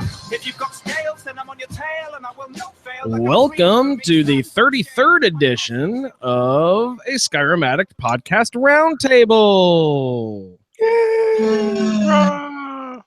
It's the second episode of season 6. We are the show who compares. Jesus now. Oh my goodness! Dropping religious knowledge in the middle of the intro. We're the show who compares and contrasts Skyrim experiences through a lively roundtable discussion by playing through the same quest with characters who have been randomly assigned drastically different attributes. Welcome, everyone. Hello. Hey. Hello. Hey guys. Glad to have you. We're just going to hammer down the row here real quick. Tonight we are joined by Michael. Hi, Michael. Hello. Sorry, I was shoving pasta down my throat. Only making pasta. And Colin, how you doing? Evening, guys. I'm doing very well. And Juan. Hi, Juan. What's going on? Nothing. Just enjoying the show and hoping to add more. Let's go. Pat, what's going on, Pat? Hanging out in Tamriel. Love it every minute. And Victor. Salutations, sir. Hello. Great to have everyone. If you need really in-depth reminders of all of the characters, please check back with our previous episode, Skyrim Roundtable Season 6, Episode 1, where we got really in-depth to the nitty-gritty of all of our character roles. This episode will just give a brief overview of each of our characters, and then we're going to get into some quests. That's the whole purpose of the Roundtable. We're getting into the same quest with characters with different attributes and comparing our experiences because we have to go about solving these problems in different ways. So that's really the juxt of our project here. The quests we'll be getting into tonight are Unbound, Before the Storm, Bleak Falls Barrow, and the Golden Claw. So welcome to the show, everyone. And follow my lead on the character introductions here. I am curing Tinker Keeps, a male Argonian who concentrates in smithing, restoration, and light armor. So we will go ahead and pass it down the way to Michael. Michael, how are you doing tonight? Oh gosh, I just had a burp come on as I was about to. That's what I get for shoving pasta down my throat. My character is Muskir. He's a Khajiit, focusing on smithing, alteration, light armor, and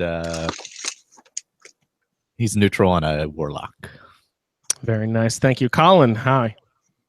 Hi, guys. My name's Colin. My character's name is Clesia Aridia. She's an Imperial. She concentrates on two-handed, usually Warhammer, enchanting, and pickpocket, which isn't going very well. And she's enjoying her time with the Dawn Guard. Very nice. Thank you, Colin. Hi, Juan. Hey, how's it going? So I am playing Venatus Barasius. He is an Imperial male. He is focusing on block, enchanting, and sneak. He's just a nice adventurer looking for some glory. And Pat. Hi, Pat. Hey, Andrew, how you doing? Wonderful. So Colin, your character might pickpockets better if she'd put down the Warhammer first. Just one small tip. It's dragging that thing to the ground. Yeah. So I'm rocking a Bosmer, a wood elf. She's a female. Her name's Banya Diadant. She is her skill set is archery, sneak, and destruction magic.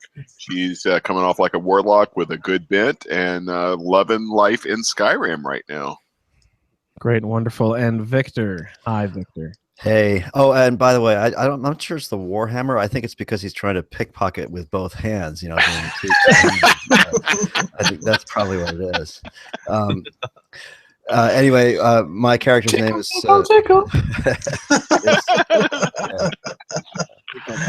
My character's name is Freya Hawthorne. She is also Bosmer, archery, conjuration, and sneak. And her faction is Companions, which she has joined and has become a werewolf. She is a fighter class with an alignment of evil.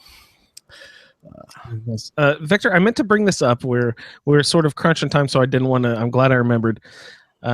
You say you're a fighter class. That is something. Classes are sort of iffy in Skyrim. They're sort of more. Well, non-existent in Skyrim. Yes, they're more involved in Oblivion, if I remember right, because I've only played just barely a little bit of Oblivion, but there was some sort of class thing going on there, if I remember right.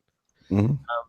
But someone in the group was saying that there is now a fighters guild mod for Skyrim that puts a fighters guild station in each city. I think 3 of them. Yeah, just 3 cities, I think. Yeah, in fact, somebody was mentioning that in the YouTube chat just now, and I have downloaded it on the Xbox. I have not. I don't think I activated it though, so I didn't. I wanted to get some feedback on it before I added it into my Xbox game. Nice. Yeah, I think I downloaded it as well today, but didn't activate it yet. Awesome. So it sounds relatively innocuous. I read the description. It didn't sound like it really did anything that insinuated itself into major quests or anything like that where you can get in trouble. I think it just adds a guild where you can go to a location and fight NPCs, but I'm not 100% sure about it, so I'm waiting to hear. Cool.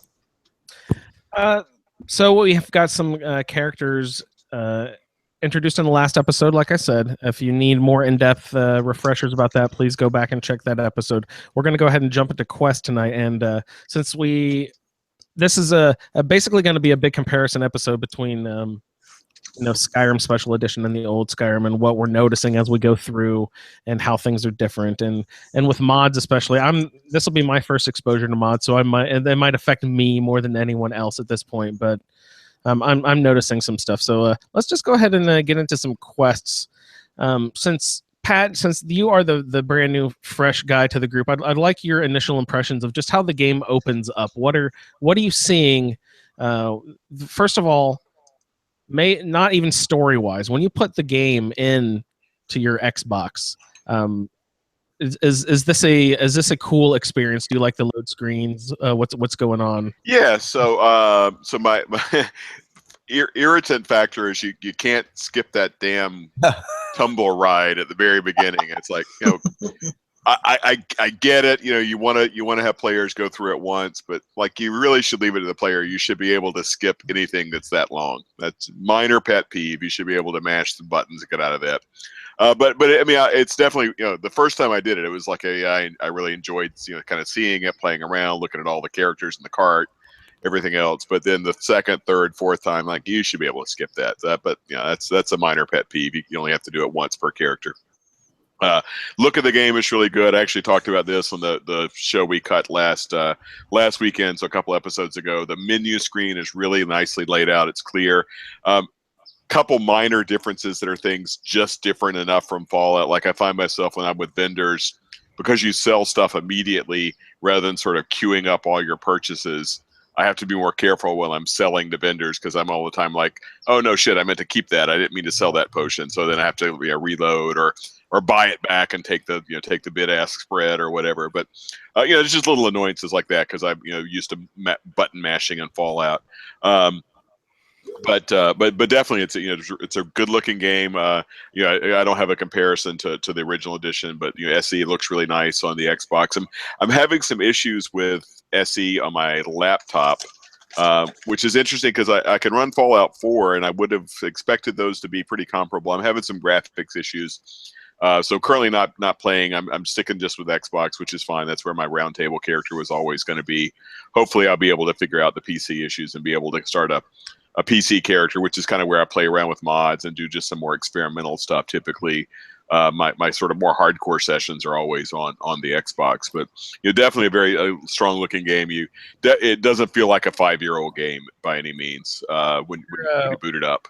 What's your screen situation? Do you play on a television? Yeah, I got like I guess it's like a 40-inch, not 4K, but like a nice quality HD TV, and I've got a little gaming corner of the basement, so it's I got a 5.1 system and a TV, so it's a nice little gaming corner where I can get nice and immersed in the game I'm playing. Perfect. Victor, I know, said he was doing it on like maybe a 4K 70-inch or something ridiculous. No, that was just I took the Xbox over to Jane's, and she has a 70-inch 4K, so it was fun to look at it there. Huge. Doesn't Keith have like 128-inch? Whoa. Yeah, he's got some giant thing. Yeah, it's crazy. It'd be living the dream. Living the Keith. I mean, living the Keith. Some guys just have it all. Yeah. So we're loading up the video game here, and we popped it in. Nice fresh menus, everything. Got the black emblem, the smoke rises, dramatic song. I love the music, Pat. Good music, yeah. Good music, yeah. Cool. You like that? Yeah, it's a great score. Corral. Yeah, fantastic. Opens in the cart. You didn't like that, Victor? Just that you couldn't skip the cart. It's really worth doing once, but the fact that you can't skip it because it's pretty long. I know. Victor said that he used to just have a save right before you select your all your characters. I started doing that too. He did that in Fallout. I took that advice and started doing that in Fallout as well. Yeah, that's definitely a good call on that. Yeah. You don't have I do that all the time. Yeah. So on PC anyway, it's easy to do on PC. It's a little harder to do on the consoles. To have that save. This tumbling cart thing, this crazy thing that's happening to a lot of people. Victor, you said this is mods. Common. Yeah, it's mods. I've never heard of that before, but that's just a mod thing. Okay. Yeah. It's we're talking about. Sometimes the cart will like barrel roll. The opening sequence of the game is very, very heavily scripted. So anything that interferes with those scripts is going to cause issues, especially if you're running at higher frame rates too. That doesn't help either. And it used to be one of the biggest culprits on the PC anyway, with things like Frostfall. Helgen Reborn was notorious for causing that. And it's no big deal. You just sort of deactivate them until you get through that sequence and then activate the mods, and that goes away. I don't know how, what people have experienced, because it didn't happen to me on the Xbox One, but it would occasionally be so bad that it would completely screw the opening sequence. Mm-hmm. So you'd get off the cart facing the wrong direction, or it was like completely ridiculous. But I haven't heard that happen. It's just annoying to watch the carts tumble all over the place. But you usually end up in the right spot, right? I think alternate start was notorious for that as well. Yeah. Well, alt start wouldn't do that because it skips the cart sequence. Well, but if you start the game normal and without alt start, even though you don't have it activated, I think it would do it as well. Oh, I don't know about that, but because alt start basically skips that sequence and pops you out. There's an option in the alt start to do the vanilla start, which I don't know why you would load the alt start mod if you're going to do the vanilla. I know, right? Yeah, I'm pretty sure it fixes that problem. Yeah, because all the mods load up at the start instead of trying to load at the same time as the screen's going through. That's the biggest problem. Yeah, exactly. So I'm pretty sure it helps it. Yeah, excellent. So we're getting to the chopping block here. We're just going to go ahead and. Pat, we'll have you help us through this first part of the quest here of Unbound. So anyone, feel free. This is an open forum, a roundtable discussion. Pat's gonna help walk us through it. But again, Juan, jump in. Michael, everyone, go ahead and if anything out of the ordinary happens or any of this stuff, I did an alternate start mod, so I'm not going to be able to go through Unbound like Pat. But I'd like to talk about my start a little bit too afterwards because these alternate start is it's pretty fun. I like that. But Pat, what are you doing here? You got your head on the chopping block? Yeah, so yeah, it's it's pretty disturbing, right? You haven't even necessarily even thought about what your character is, and you're already like getting ready to be executed. And you got this guy next to you with his mouth bound. What's up with that? You got this, like you got people talking to you, and you feel like wait, it's very disorienting, but it's a nice way because it really sort of forces you to try to understand what's happening in the world around you. So it's a nice device because it sort of pulls you in and makes you sort of forces you to be immersed in kind of this blank slate way. So it's a nice technique. You pull up into the town square, and all of a sudden there's this person like reading the charges against you, and this Ulfric guy. What's up with this guy? Clearly something's different with this guy. He's gagged. They're looking at him like he's really the shit. There's something going on with this guy. The guy runs away. Promptly gets an arrow in his back. So clearly it's like you're screwed here. If you run away, you get an arrow in the back. You just wait patiently. You get your head chopped off. It's pretty graphic. You actually see like the first guy get the head chopped off. It really happens. And then all of a sudden.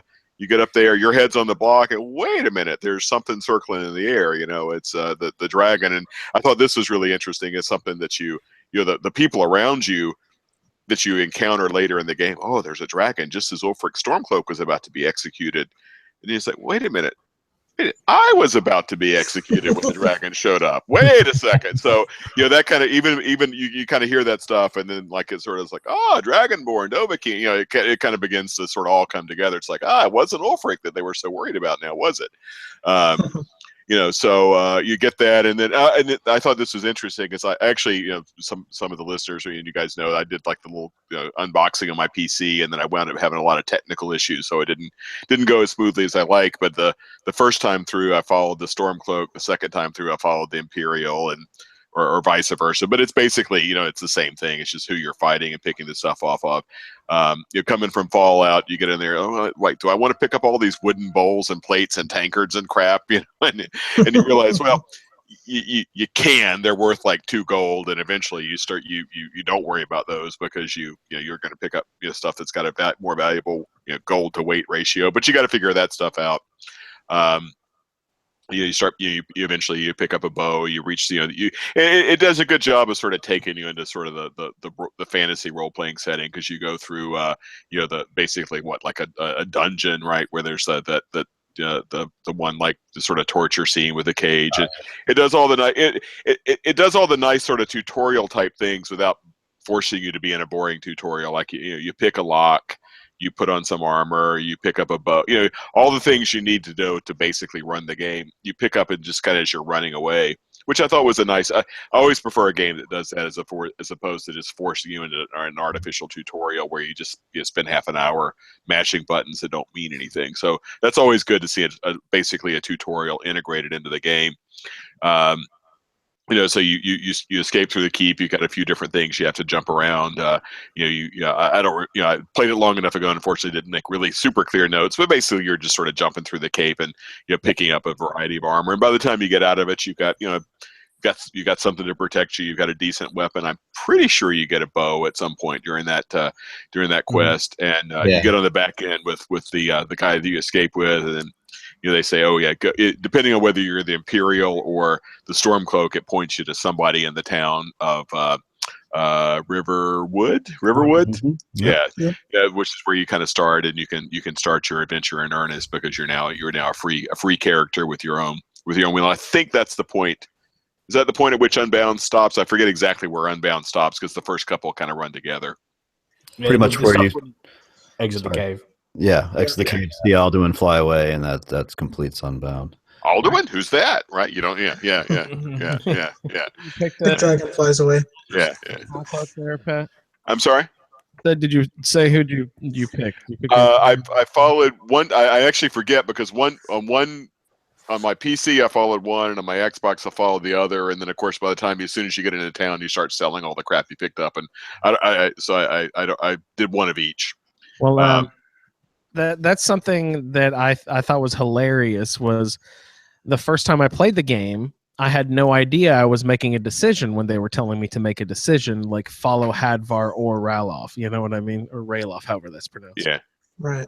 I didn't even know that they at that point were already planting seeds of what is happening in the story here. Were you picking up on that already? Because my first playthrough, I was oblivious to what I was not. I think I was like searching for like some tips for some of the crashes I was getting, and like I saw, just stumble across somebody commenting about that particular person's. I like to follow the Stormcloak because then you get Imperial armor, and he liked picking up the Imperial armor better. And that's when I realized, oh wait a minute, it's just a mirror image. And then I didn't pick on it personally, but then once you play through, it's like, oh yeah, this is these are the two sides of this game that you're going to have to contend with over the course of the whole game. Yeah. Well, I don't even remember who I picked. But I mean, in typical, I'm sorry. Go ahead. No, go ahead, Victor. I was going to say, in typical Bethesda fashion, I mean, they're planting a seed, but it's not a seed that grows or forces you to go in any direction. Yeah. It doesn't know if it's a tomato or a zucchini yet. Yeah, zucchini, totally. Yeah. Or an aubergine, in fact. Eggplant? Is that what it is? Is that what you said? Are you funny? Yeah. No. It's true. That's what it is. It's an eggplant. Yeah. Oh, that's so neat. If you go to the paint store and you look at the purple, there's going to be a purple paint chip called aubergine. I guarantee it. Yeah, probably. Oh yeah, nice. Hilarious. Cool. So that is Unbound. Anybody have anything weird or different happen with Unbound? Have anybody play it vanilla? Did everyone do the alternate start? No, I went through the vanilla deliberately this time because I hadn't done it in so long. How was that? It was great. I really loved it.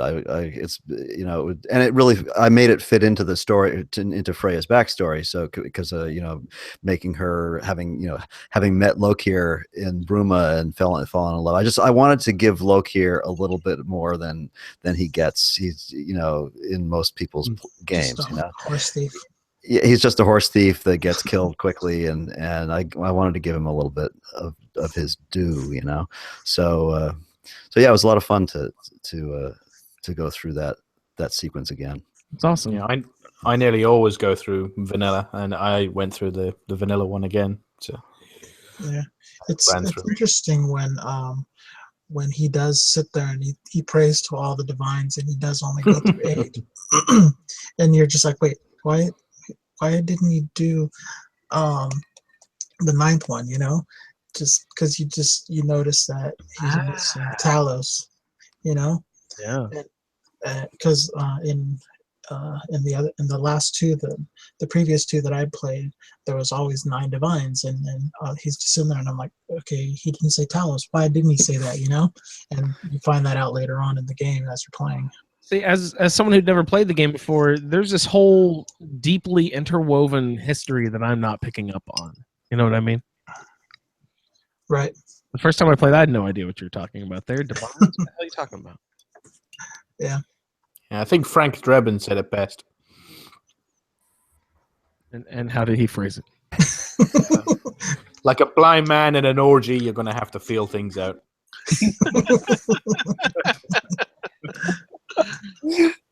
Oh, Colin, always with the wisdom we need on the round table. I'm just doing a private little unboxing over here myself. I got some toys today at the Think Geek store. Did you buy the Vault-Tec hat or the Vault 11? No, I didn't get the beanie. I got the Agility bobblehead, which is really fun because it does a little bobble. It's really fun little bobblehead. And I got a little mystery mini vinyl figure that I don't know who's in it, so we'll figure it out. Anyway, sorry. We'll get back to the Skyrim Roundtable here. Sorry about that. We got some more questing to get into before the storm, I believe, kicks off in Riverwood, if I'm not mistaken. Yes. But we needed. Oh, sorry. Before we get into that, I'm getting ahead of myself. We needed to discuss any alternate starts. Who did alternate starts? I did. Michael, what? Tell us first of all a little bit about. Are there multiple mods themselves, or is there just one that we're working with? Is there more than one on Xbox now? I don't even know. When I did it, there was only the one. Live Another Life was the only one on there when I started it. But yeah, you go to the little shrine and then you get your choice of where you want to start. Just break out of the prison there, or in a tavern. I think you can be. There's a bunch of different options. Just getting off a boat was one of them, I think. Right.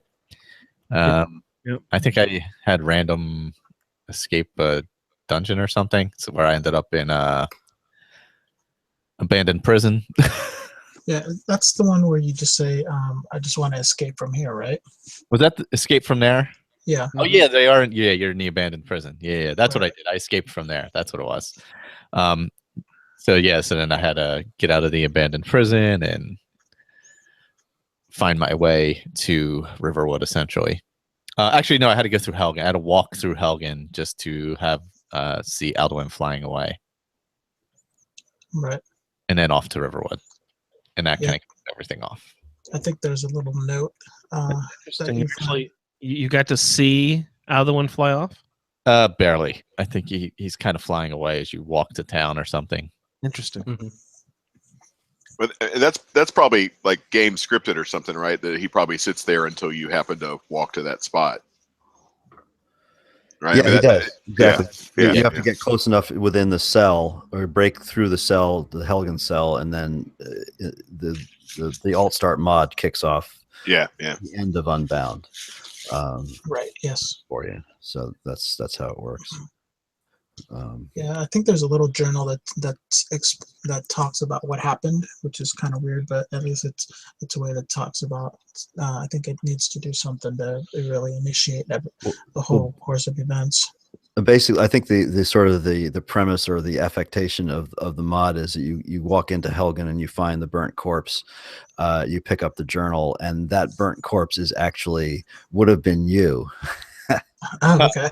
I think that's what Arthmore is kind of hinting at there, is you've sort of taken up the mantle of the Dragonborn who actually, frankly, died. So it's kind of a cool little alternate. Okay.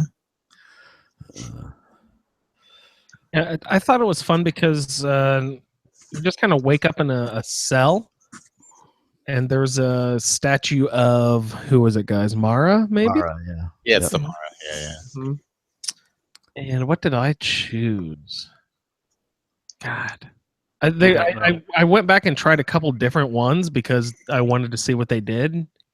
I'm just playing around with stuff at this point, but I enjoyed it. If you guys out there modding Xbox have played the game once, go do the alternate start. It's a really fun little way. But the only problem is it usually drops you off at a point in the game where you can sort of handle the enemies around you. With this alternate start mod, it might drop you off in places you're not really capable of dealing with enemies yet. It dropped me off right outside of Arking Thames. Yeah.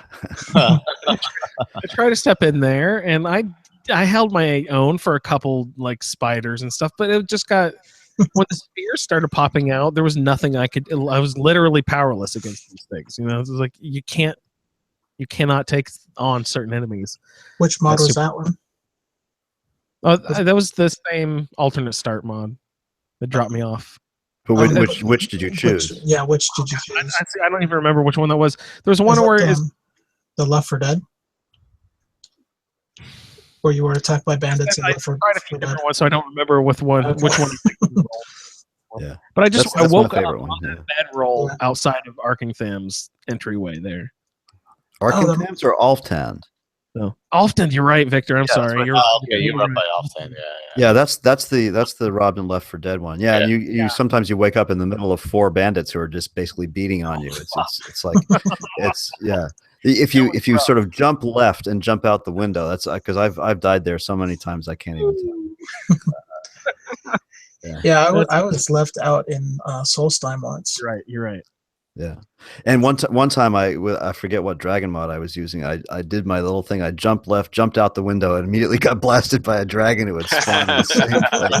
So it's like, what the heck? So yeah. So what do you guys do after your alternate start mods? Do you rush down to Riverwood? Do you roam around for a long time? I kind of walked along the north coast and went up and clicked off Dawnstar and hit up Morthal because I knew I was going to head all the way down to Markarth to pick up my dog and my house because I wanted to get that ticked off on the map. So I stopped in Morthal on the way down too, and then I worked my way back and kind of hit up Riverwood on my way back towards Lagbroshore to pick up Ogle. What do you guys do before you hit up Riverwood after you do an alternate start?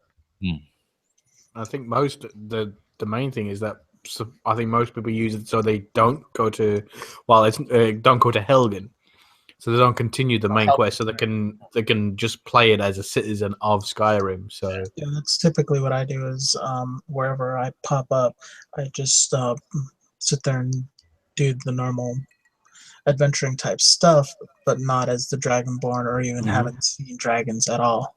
Yeah, exactly. It's really a role-playing thing for sure. I enjoyed running around a lot without them mentioning dragons as much. They don't talk about them as much. But I also like how the environment in general is changed by the alternate start mod. I've never been able to just walk up to Whiterun and just kind of walk in. I thought that was really fun. I usually have to deal with a guard in some fashion. Because before you kick it off, you can just walk. Yeah, before the Bitches of Dragons, it's whatever. Whiterun's an open city, just like anything else. You can just walk in and go. You don't have to deal anything or whatever.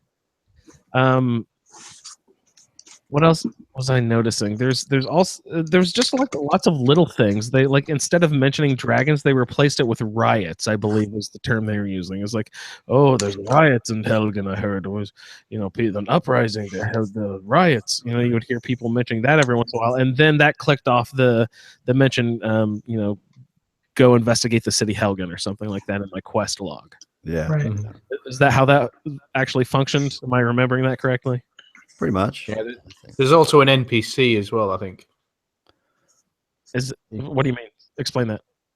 There's an NPC that you can meet along, and then he sort of like steers you towards Helgen as well. Is that just randomly play? They just kind of shove him in wherever you happen to be at some point? No, they just shove him in Skyrim, and then if you happen to run across him, Okay. There's only one. Wow.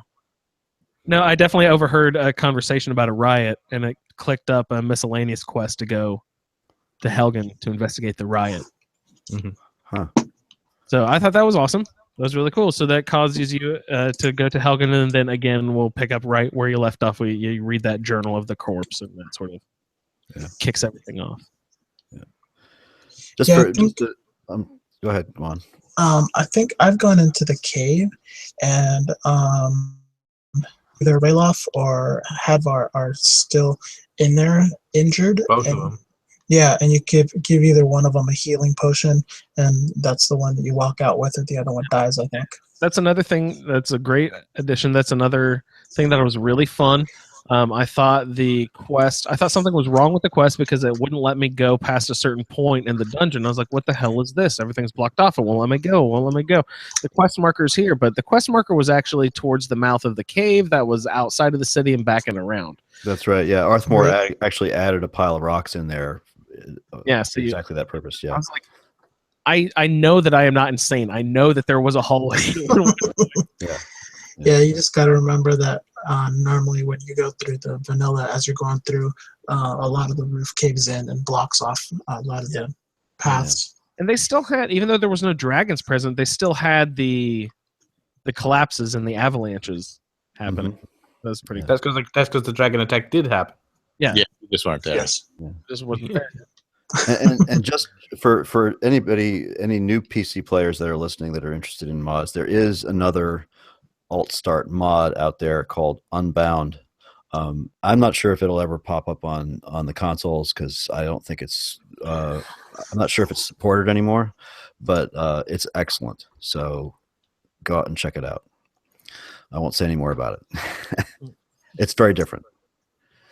I think I've used Unbound actually on PC. Yeah, I like it a lot. I've used it on several playthroughs. That's the title of it. Unbound. It's called Skyrim Unbound. Yeah, Skyrim Unbound. Okay. Yeah. Nice. So Yeah, I like how the alternate start mod makes the game behave slightly differently and still kind of makes you get to Helgen regardless. But we'll go ahead and get into Before the Storm. Juan, would you like to help us along the way? And again, everyone, feel free to hop in and mention anything cool or interesting that happens. Is Before the Storm where we have to go and tell the Jarl about the dragon attack in Helgen? Yes, sir. Okay. So I actually normally I go into Riverwood and I go into the shop and I sell all my stuff and I find out about the Golden Claw. And I picked up the quest there for the Golden Claw, but instead of going straight up to the Bleak Falls Barrow, I went ahead and went to Whiterun to inform the Jarl, and that's when the guard approaches you and says, Whiterun is closed off, you can't come in. And you're like, oh, I have news from Whiterun that I have about dragon attack. And they say, okay, well, come on in, but I think he says we'll be watching you or something like that. And you see, as you walk in the door, you see Adrienne talking to soldiers, and they're requesting weapons and armor and stuff to be made. And she's holding her own, sitting there telling them, oh, you're asking for what? Why don't you go talk to such and such also? And so I kept on going, and I went up to the main hall, and I talked to the Jarl, and he sits and says, what news? He's like, are you sure that it was a dragon attack? And I told him, well, I had a pretty good view from the what's it called? Chopping block. From the chopping block. And he's like, oh, you're very forthcoming about your past and this, but he's like, no matter, you took the initiative, came over here and told me about this whole thing. And I think that's the end of it. Pretty much, yeah. Yeah. Any mod affect anything in any way? No. Oh, one thing I did forget to mention is, as I'm walking from Riverwood into to Whiterun, you run across the companions fighting a giant. Oh yeah. And so you help them out, and then they ask you, either if you don't get a shot in on the giant before you get in, they say, well, you weren't much help, and you say, well, you guys look like you guys had it pretty well handled, and they go through the whole spiel about who they are and everything if you ask questions. So. And you can't loot that giant, right? There's usually some Skyforged steel arrows on him, but that's about it. Yeah, because I was trying to get the toe, but it never works out. Yeah. No toe for you. Just arrows.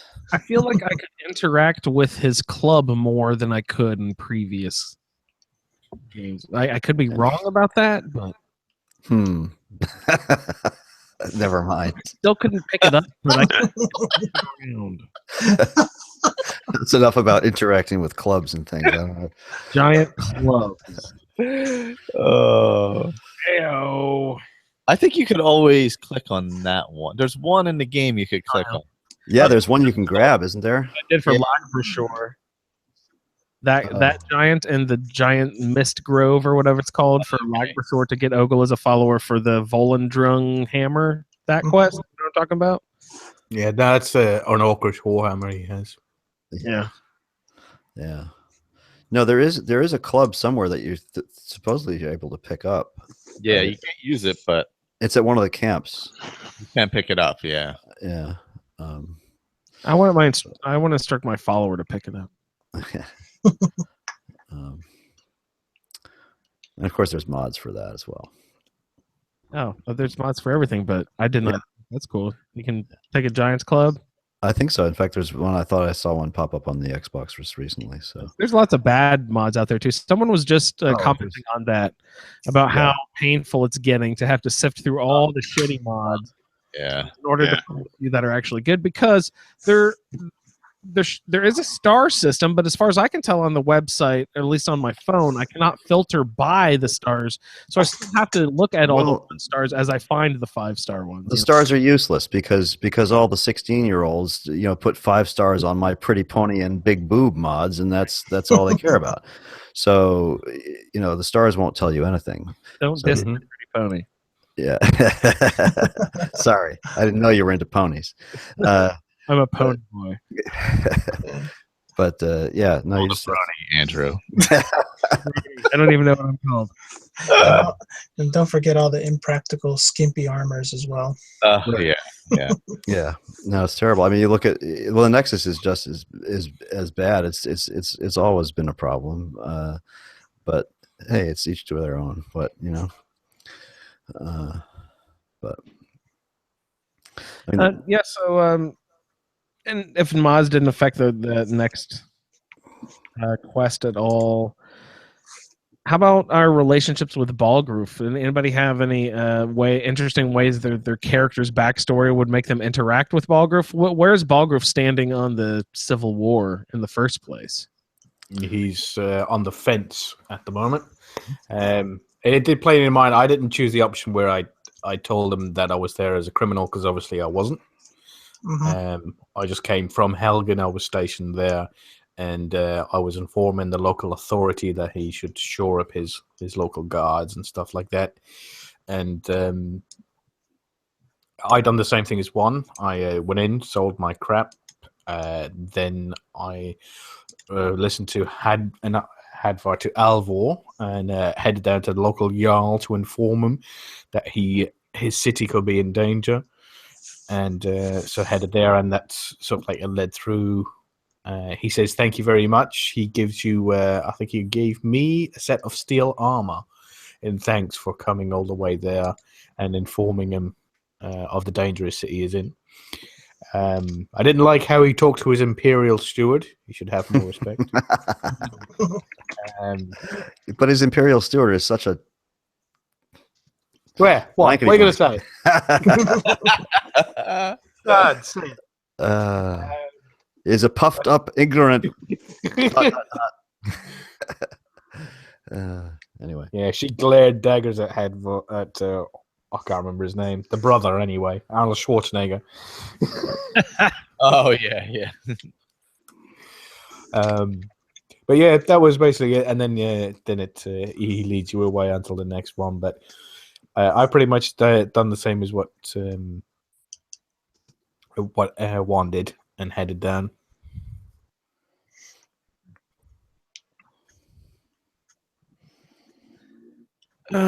So we've gotten through Unbound. Before the storm, we've warned of some sort of dragons coming around. Balgroof, what does he give you? He gives you something when you come back, right? Does it a shield that he gives you when you get back? No, it's random. Something. Oh, is it random? Okay. Okay. Yeah. So when I arrived there and told him that the dragon was there, he gave me steel armor. When you come back, I think he gives you an enchanted something or other, whether it be armor or a weapon, I think.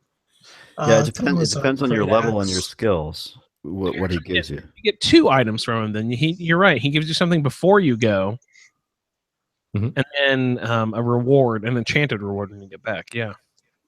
And then it gives you another third piece. He gives you the axe of... Well, that's later. Yeah, that's later. Yeah. But what he gives you initially is it depends on your level and your skill. If you have high skill in light armor, he'll give you light armor. If you have high skill in heavy armor, he'll give it. If you have the same, he'll give you heavy armor. What's that? I said I did not make that connection. That's so smart of them. Yeah. Yeah. So what draws us into Bleak Falls Barrow? Colin and Victor. Let's share the duties and walk through the last portion. The duties. Yes. Thanks for that introduction. Oh my God. You go, Colin. Oh okay. Let's see. So yes, you're talking to Balgroof, and he says, "Well, thank you very much. I have a job I think you would be perfect for. Let us go and talk to my can't remember what he calls him, mage or Court wizard or something. court wizard. There you go, court wizard, Farangar. So he leads you off and he talks to Farangar, and then this imbecile starts rambling on about stuff that he probably doesn't know anything about, but he uses big words to try and confuse the big idiot Nord Jarl. So he's rambling on about something or other about going to Bleak Falls Barrow, and he's trying to investigate dragons or rumors of dragons. And he says that he has come into some information that leads him to believe that there's a very important piece inside Bleak Falls Barrow, a dragonstone, more than likely interred inside the main chamber. So it's basically a fetch quest. Go and grab that and bring it back. And he makes point of using the word fetch so everybody can get it out of the way early on. Right, it's a fetch quest. We know, but just shut up and go. And Colin's favorite voice actor in the game, I believe he stated in the past. Yeah. I think that's me. He irritates me. Yeah, don't talk to Thonar Silverblood then. They got a similar cadence. He sends you off to Bleak Falls Barrow. So we already know about Bleak Falls Barrow from Lucan in the local store at Riverwood. I was about to ask you, have you hit up Riverwood Trader already at this point? Yes. You said you dumped all your stuff and sold. And so what does Lucan actually say when you go in there and this whole interaction is going on with it's not Camilla. What's her name? Yeah, it's Camilla. Okay, yeah. Camilla and Lucan. Yeah. I think he said, he thinks something like, "Hey, baby, where have you been all my life?" No, that was it. It was the argument. And he was having a discussion with Camilla where she said she wants to go off to Bleak Falls Barrow to chase after the thieves, or something along those lines. You didn't hear the start of it. And then you interrupt them and said, I don't know what you heard, but we're still open for business. We still got plenty of stuff to sell and that sort of thing. And then it leads you through to get that quest and gives you no options of not to take it. You usually, like later on, you have the option of saying, what was it? Like, good luck with that, or sorry, I can't help. But this one, it just leads right through of. They force right. But on the other hand, you don't. If you have skipped that and gone straight to Whiterun and picked up the Dragonstone quest and go straight to Bleak Falls Barrow, you can still initiate. Yes. The claw, etc., and just bring it back to him without even ever having talked to Lucan. So, yeah, well, it initiates when you walk into Bleak Falls Temple because you're never close enough to them to hear it. Right. But the two bandits there are actually talking about it, of where they got the claw, and they're talking about the guy later on that we're going to meet in the webs. But they're talking about it, and that leads to the claw of, like, discover, find the claw and stuff like that. Yeah. Mechanics for Beginners 101. If you want to grind sneak, this chamber, the first chamber of the Bleak Falls Temple, is a great place to grind some sneak. Oh, is it? Yeah, there are two people. There's two people standing behind a pole with their backs to you, talking by a fire. So you just go up and stand behind the pole and move in circles. Your sneak level will just go. Boop. Yeah, it goes up fast early game anyway. So yeah, that's pretty. Oh yeah, those low levels. Yeah, blow them out quick. Andrew likes to cheat for all you new listeners out there. That's not cheating. That's not cheating. That's total game mechanic. Absolutely agree with Victor. Yeah, and actually, I didn't not to sidetrack us completely, but I didn't talk about that. I talked about it a little bit on last week's non-roundtable show. That the whole mechanic of the way your skill building is your level building is how you get your levels in this game. Is it's not bad, but it's really hard. It's really different to get used to. That there's no level rewards or quote unquote XP for completing a quest. So it's very different. Things like sneaking or your archery. using the skill is how you advance, and that's I don't know of another game that has the mechanics. So it's kind of fun playing around with it. Yeah, it's an interesting point. Hard to get used to. Personally, I thought Skyrim was really nice, and it made sense because you use the skill, you get points for it. But Fallout is much more traditional. Like Yeah. you do a thing, you get XP. You do a thing, you get XP. That's much more traditional than Skyrim. Yeah, Gopher pointed that out in his one of his more recent videos about looking back on Skyrim and what he loved about it and stuff.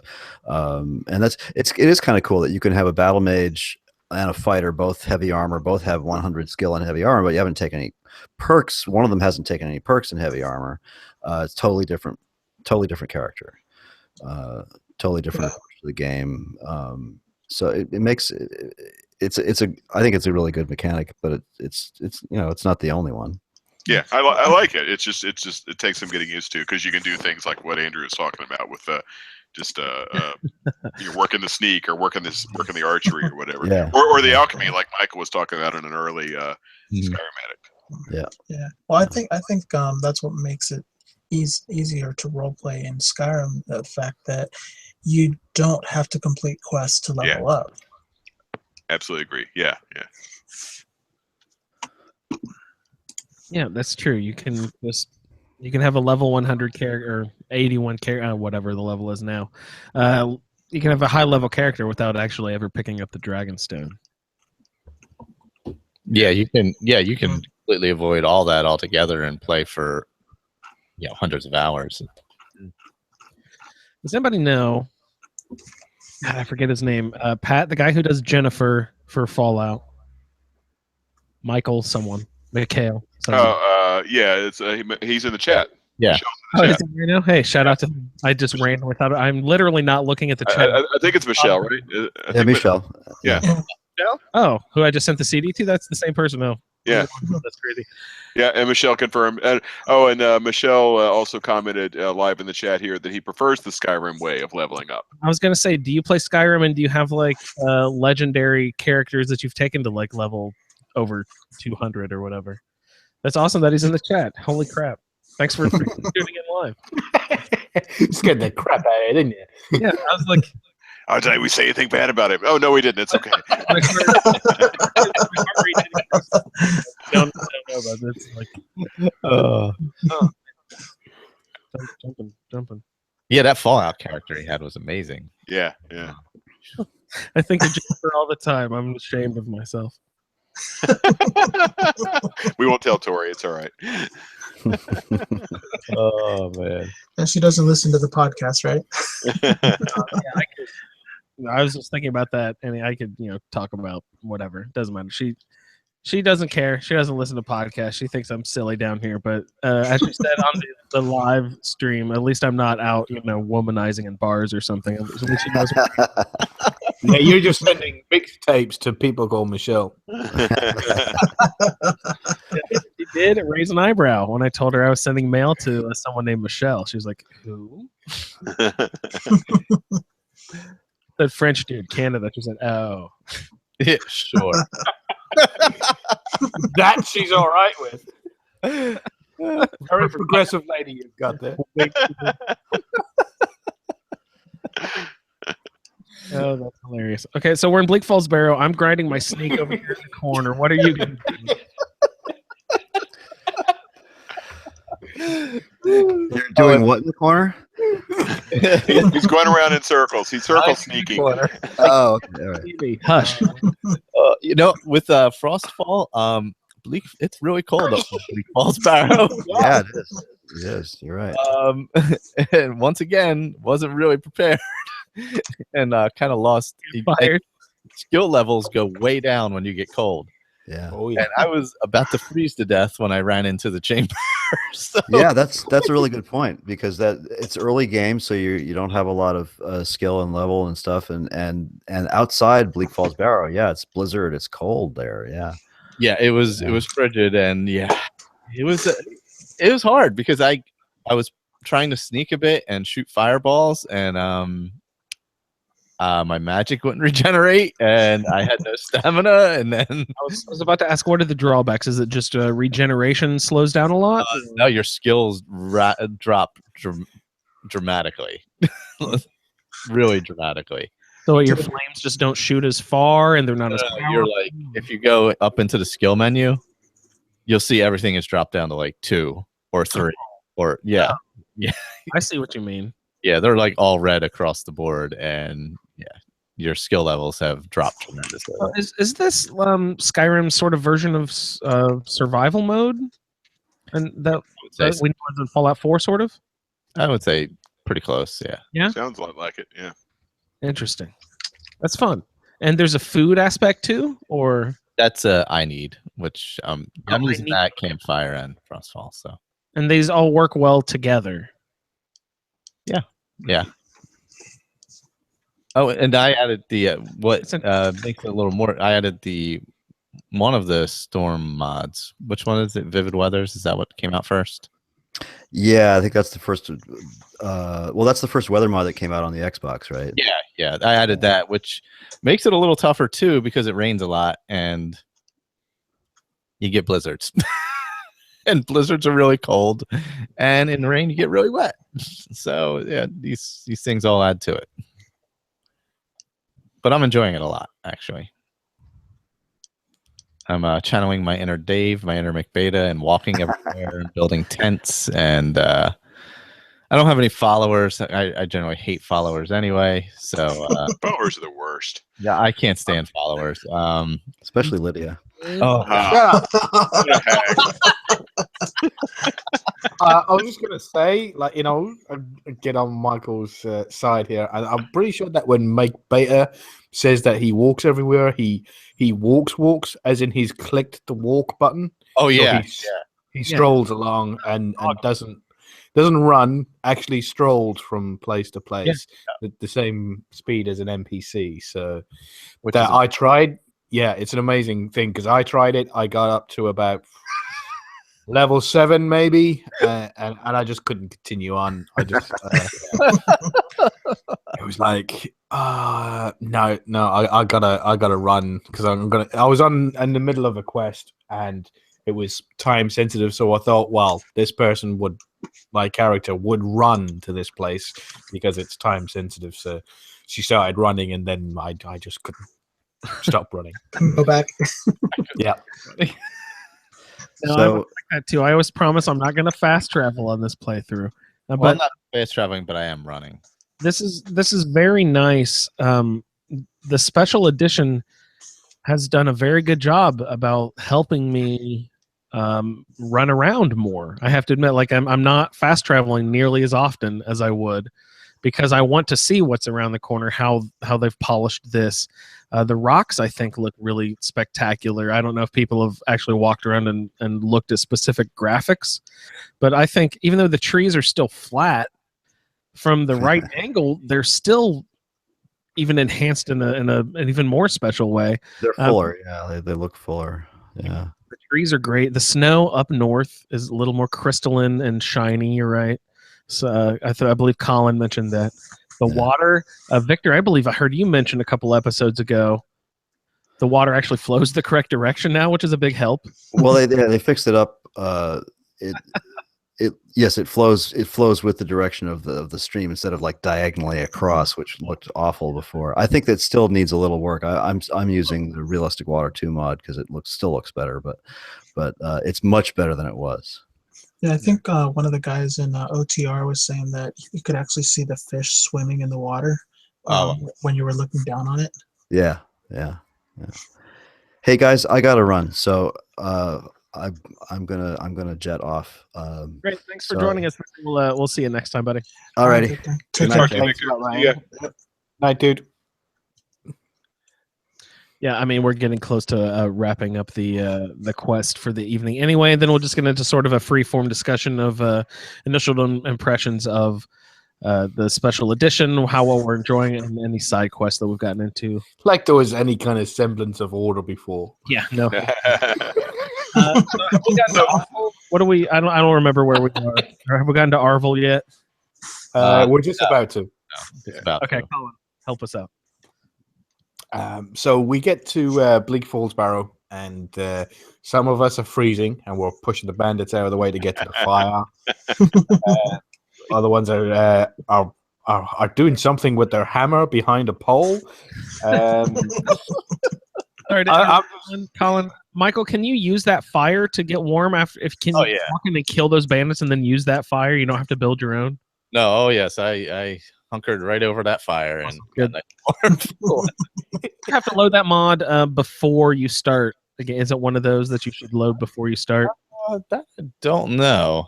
Okay. It's better, but you can load it afterwards. Yeah. And I think for now, I would say you would save it for the next one. Yeah. Okay. Go ahead. Sorry. Yeah. That'll probably be better. Let's see. So then I get in there, and there's a couple of bandits, and they're chatting away. But I just roll in there with Iron War. No, I had actually prepared very, very well. As I said, Balgruff gave me a set of steel armor, and then I went and I already had a couple of steel things. I think a pair of steel boots or something, and then I went and bought some gauntlets, so I had complete steel armor apart from the head. I had nothing on my head. And then I went and bought got the steel ingots I got from Alvor and used them to smith up all my gear, made myself my own personal steel warhammer, smithed that up as well, and then sort of like strolled down and made a proper mission of it because she was going to be really prepared. And then headed down to Thingy. So I was rolling through anything. Like at Draugrs, I was still only level 2 or 3, I think, but I was getting kill cams on them when I went in for a power attack. Oh wow, Nice. But whatchamacallit, getting anywhere near a restless Draugr, and especially the guy with the frost in his hand, the one that's near the gate. He was doing me in because I usually go in there with somebody who's got magic resistance, so like either a Nord or a Breton, so they can have some resistance to get in. But going in there with an Imperial, they got no magic resistance whatsoever. So I was basically running from that guy, and had to keep on healing up because I started using the restoration, and I was getting pretty good at that because Imperial start off with lots of restoration. I think it's like level 25 in restoration they start off with. And yeah, that's how I rolled through, just in all steel armor, no follower, and went through there quite easily. Got to Arvel, cut him down, let him run off, and sort of like he got a little further than usually. He got past the trap and a little further down before he died. This time, usually he doesn't get past the trap. Yeah, I didn't get past. Me. As I burned down the flames, I just kept burning. As I set the webs on fire, I just accidentally kept setting them on fire. I did the same thing. As he fell to the ground. Sticky button, hey? Yeah, just had a little glitch. Probably glitch. It's called a glitch. Oops. I think he accidentally died when I bashed him in the face repeatedly.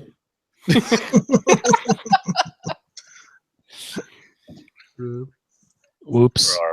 Poor Arvel the Swift.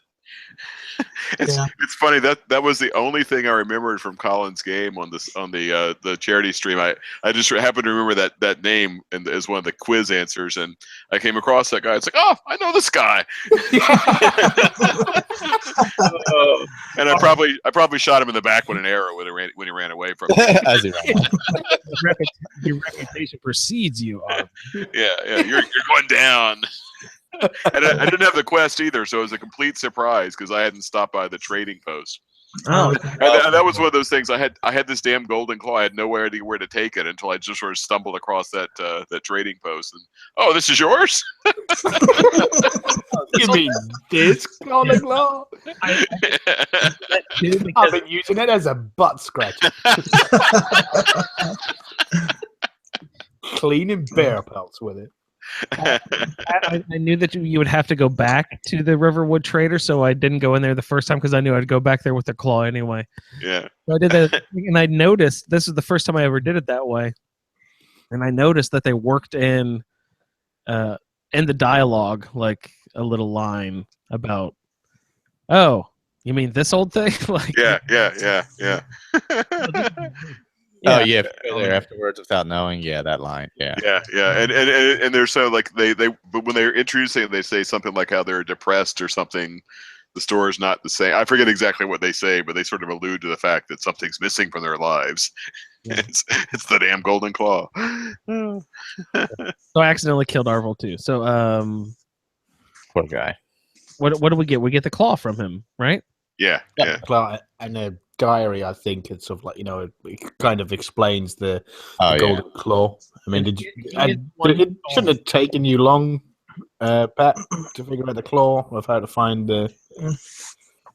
Oh yeah, that's right. Yeah, that's right. The claw leads to your first experience with the icon puzzles. Yeah. Oh my god, I remember the first time doing that. I was so lost. I did it by dumb luck the first time. I didn't realize. I knew that there was supposed to be a clue somewhere, but I didn't know where it was. So I just did it by dumb luck. Oh god. How'd you do on the where you have to spin the little icons to open up the gate?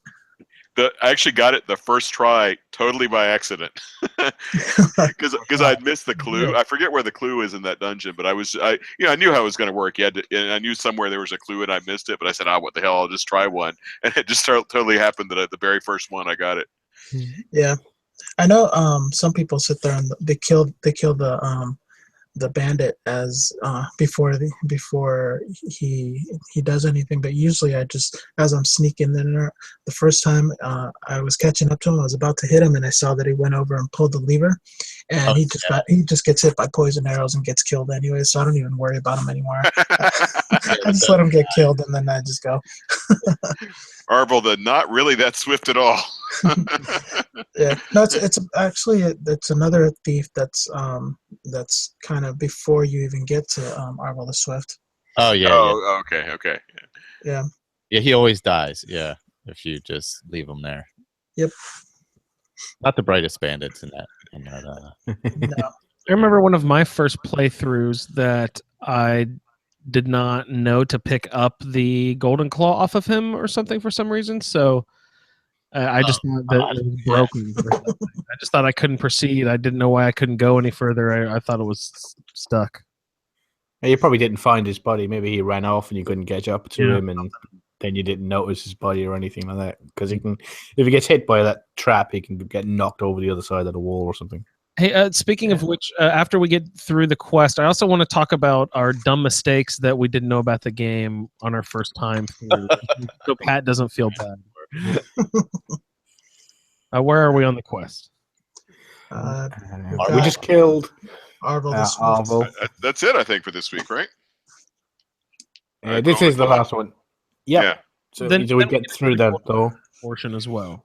Yeah, because you go through the dungeon and you find your first word wall. Mm-hmm. Oh yeah, that's right. Yeah, that freaked me out because I didn't know the word mechanic at all because I tried to avoid spoilers and I thought I had no idea what it was because you get that glowing thing and you kind of go into this sort of like fog of whatever. I had no idea what was going on. It's really strange. Run away! Yeah. Well, I think I thought I was being like teleported or something. That I thought I was, because it sort of swirls you around, and I thought, oh, I hit a teleporter or something. Yeah, and then you hear that in the background. Yeah, you're kind of blinded, and then an enemy pops out in your first dungeon, probably most likely as a player. Yeah.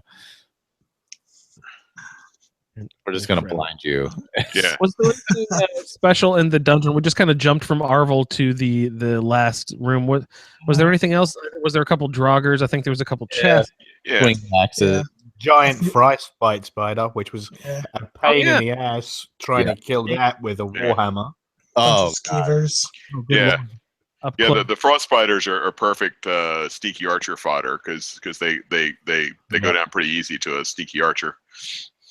Yep. And if you played the game before, you know where the ones that drop down, you know where they're dropping from, so you can actually look into a room before you get in there, and if you're sneaky, shoot them before they even fall, too.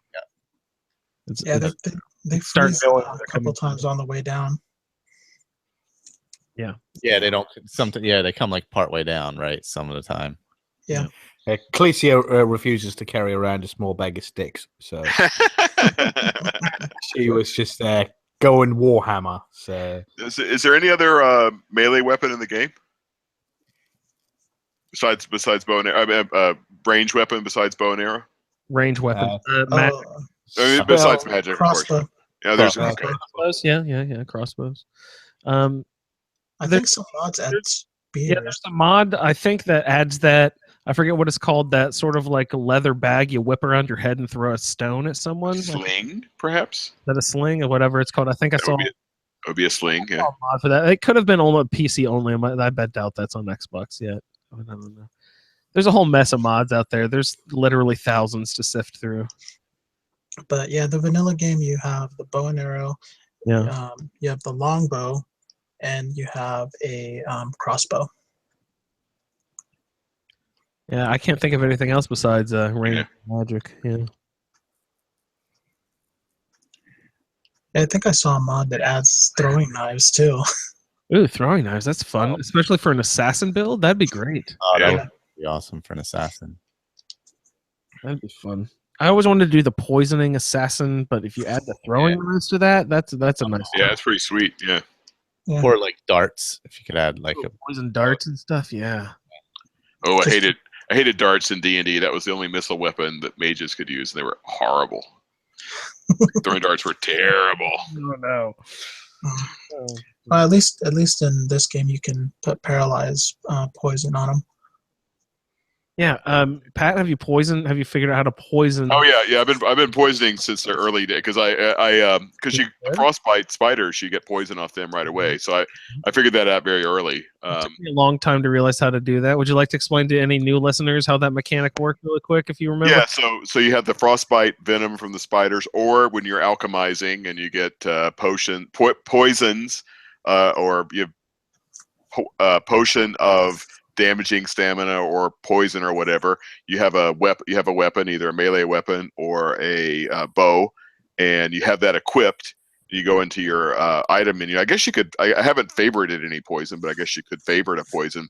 You go into your inventory, click on a poison or a damaging potion. It says, "Do you want to poison the weapon that you have equipped?" And you say yes, and then this took me a long time to figure out how you could tell if something was poisoned. If you go into that weapon description in your inventory, it'll show a little green arrow icon indicating that it's poisoned, and then the first time you hit, it will apply that poison effect to the thing you hit, and it'll actually say, like if you try to poison a vampire, it'll say vampire has resisted the poison or whatever, because I don't know if they're immune or just largely resistant or whatever, but it'll tell you if they resist. And Pat has figured out in 2 weeks what it took me a year and a half to figure out. Yeah, I didn't even know about the little green icon. Well, it was driving me crazy because, at first I thought, because if you try to poison a poisoned weapon, it'll give you this message that says it's already poisoned. And I thought at first it was actually wasting the poison, and that was really pissing me off. So I said, it's got to, but actually it doesn't waste it. It doesn't apply. I realized that later. It doesn't apply the second one. But in the meanwhile, while I was being frustrated by that, I figured out that you actually can. It has that little green icon. Okay. So the rest of the dungeon. It's a good dungeon crawl. It's spiders and the Draugr are fun. Draugrs are again great sneaky archer targets because half the time they're just sitting in their little crypts waiting for you to kill them. Is Draugr a classic role-playing fantasy character enemy? I've never heard that word before, but the archetype is absolutely classic. Zombie, mummy, whatever. Yeah. I was watching a Nordic documentary the other day, and they used it for the word for their what they would call a zombie. So I was like, oh, okay, it's just the Nordic word for zombie. Well, and that's the way D&D, every monster name in D&D is from something. If you look it up, it's going to be the Old English or Anglo-Saxon word for something. It's it's a lot of it. It's a classic kind of RPG trope to go to the Oxford English Dictionary or whatever and start picking up names for troll or monster or giant or whatever. So when we get to the final chamber here, Pat, you were having you're being molested by a force from behind. You were like, what the hell is going on? I'm being swept away in time. And then a crypt opens up, and who pops out for you? Evidently, this is something that depends on your level, which I did not realize before. But I only got a level Draugr. I'm not sure if he was actually an overlord or anything like that. Yeah, that's what I got too. Some kind of somewhat nasty Draugr. Yeah, he's usually an overlord. If you're high enough level, evidently a dragon priest will pop out of there. I've read on the Really? US. Never done it that high level. That means you gotta level up a lot before you even pretend to start the Dragonstone part. You know what I mean? I mean, I was probably level 20 something, but it was just I think it was an overlord. Yeah. Do we get any ebony gear or anything from this guy? He's an overlord, so you think we get something good? No ebony gear unless you're higher level, I would imagine. Yeah, I think I did an ebony sword from him, but I was probably mid-20s. Yeah, I only started getting my first ebony drops. I got an ebony dagger not too long ago. Yeah, I'm 25 and I haven't picked up any ebony, although I've seen ebony ingots for sale. Yeah. Yeah, they're pricey. Yeah, I think maybe it was upper 20s because I think around after 25ish, maybe that's when you get that's when you can get the ebony gear drops. Yeah, I'm getting orc stuff right now. Oh, okay, are you? You said you're 7-1? Yeah, level 7. Yeah. Oh, that's great. I like the progression of stuff that you get. Like I don't remember if it's orcish, then dwarven, then Elvish, Elven. No, Elven is also like second tier because it's on the light armor side. Yeah. I don't know. I just like that they drop stuff in levels like that. Again, like these games, I was brand new to. I'd never played any game like this before, so I just thought it was cool that you can, step up the ladder and build your collection like that. Yeah.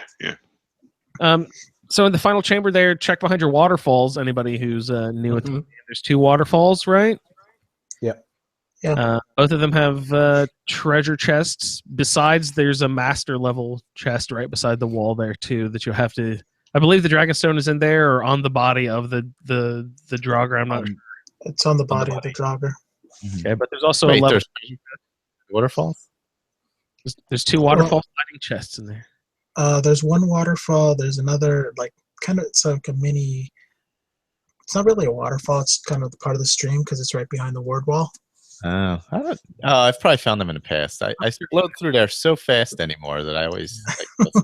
That's the problem with knowing the game pretty well is you just kind of burn through stuff. I be careful of going slow and taking notice. You know what I mean? Yeah, I go for all the chests first. Pat, were you about to say something? No, sorry, I didn't mean to interrupt one there. That's why I think the alternate starts are really nice because I think the the first 2, 3, 4 quests or whatever you play those with every character, so it's nice to be able to do that a little different. And then I think once you get into the game a little bit, it starts being so differentiated, it doesn't matter anymore. Yeah. Well, I'm having a grand old time. We've gotten the Dragonstone. There's a back way out, everyone. Please don't try to backtrack all the way out the dungeon. I've done that before. Yeah, that's standard Bethesda, right? I mean, Fallout, Skyrim the same way. There's always a shortcut out once you finish it. Remember, I'm tipping off new people here. Like the first time I played these games, I didn't know. No, you're right. Yeah, it's just it's funny that the sort of tropic design is the same between the two. I figured it out now, and they do the same way. It's weird how they present it slightly differently, but it's the same in the Fallout games too. Yeah, those are the only 2 Bethesda games I play, but I'm wondering if it's also the same in their other games, Dishonored or whatever. I don't know what other games they make, but so Dragonstone. Let's take it back to Whiterun. Any adventures happen on the way back to Whiterun? Does anyone just hightail it back? Does anybody NPC say anything about your Dragonstone if you're carrying it around town or anything like that? I've never noticed. No. I had it for a little bit. I went in, had some sleep and that, and then came out, joined the companions, went off. Yeah, I was played around attacked with the by companions for a while. I was attacked by my first assassin on my way back. Nice. Oh, Yeah. Yeah, I've been attacked all over the place. Oh, and there's something I wanted to bring up last episode because we're talking about things that didn't happen very often that are happening all of a sudden that might be, I feel, more scripted. Like, I'd never seen, I'd heard people talking about the Headless Horseman over and over again. I'd never even seen the motherfucker ever in the game, ever once. I was like, that doesn't even exist, you guys. You guys are lying to me. I've never even seen it. Within the first 2 minutes of each game that I've started 2 characters on Special Edition, I've seen them both times. Like, immediately upon emerging out of my alternate start thing, I've seen the Headless Horseman. It's so weird. Yeah, I followed him once from Markarth all the way to the graveyard that he goes to. Yeah, I followed him here too. I heard someone say that he just has a random thing. He doesn't even go anywhere. But he evidently he totally fancy follows. Yeah. And I didn't check out that graveyard very far, but I made a mental note to come back here and explore this graveyard. There's got to be a story to this ghost here, especially if you load cutting room floors. I bet you there's something more to that. You know what I mean? So cutting room floor, does that pull in like stuff that was in the save files but not in the game or something? Is that why it's got that name? Yes, exactly, Pat. It's you'll find lots of stuff that you kind of get the inkling. Any bars that you go into, any taverns, inns, things, NPCs you talk to, you feel like, oh wait, you probably did something more. Yeah. There's something weird about you.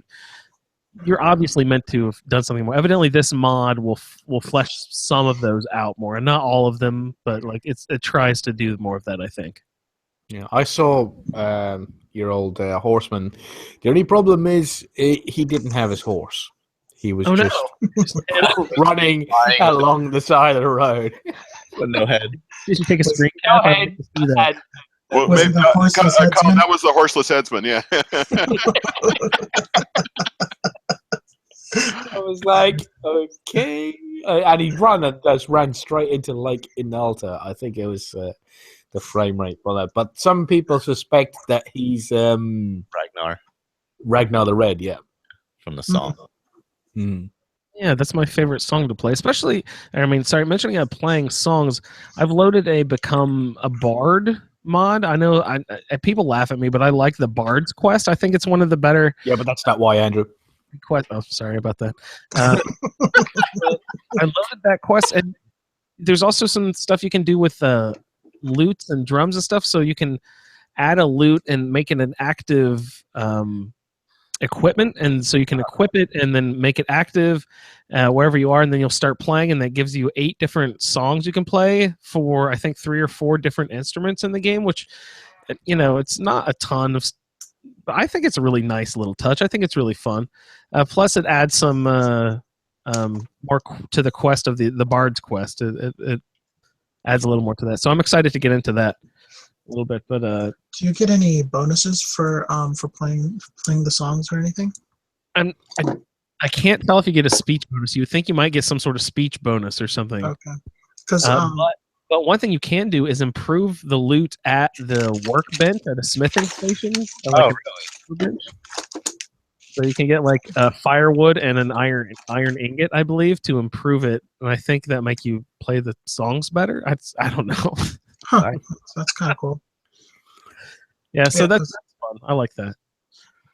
Yeah, because I know in traditional D&D, usually when a bard plays a song, it actually gives different types of boosts. Oh yeah, you think it would give the party around them either like comfort or make them annoyed? That'd be funny if it made them annoyed. Yeah. Yeah, I think the lute songs kind of work like the illusion spells, where you either have calm, fury, rally, stuff like that. Nice. That's fun. That's cool. Well, so I guess we should wrap up the quest. Take it back to Farngard. Anything to give you anything cool, or Balgroof? I don't remember. Balgroof gives you the enchanted equipment, like we'd mentioned before.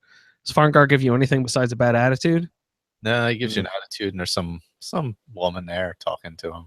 Oh yeah, that's right. Did they reveal her name yet, or is it just like a mysterious figure? I think her name is revealed there. Yeah, her name is revealed. So we're talking to Delphine and Farngar. We overhear them mentioning. I don't even know what they're talking about. Does anybody remember their conversation? The dragon mounds. Yeah. The dragon stones and the mound.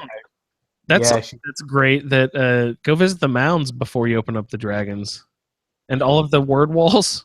Yeah, that's what I was saying. The other time. Yeah, just go to all the run around and go to all the word walls before the dragons. And it's not tough at all. The one was the one out in the swamps by Riften is only skeletons there guarding it if the dragon's not there. It's great. It's not like a freaking priest or anything. Oh man. The throw voice one is always tough though. Yeah, the throw voice is tough. I actually just got that today before activating the dragons. Yeah. And I like throw voice is great if you're a sneaky character. Because you can say like, "Hey, Skeever butt," all the way across the chamber, and I love that.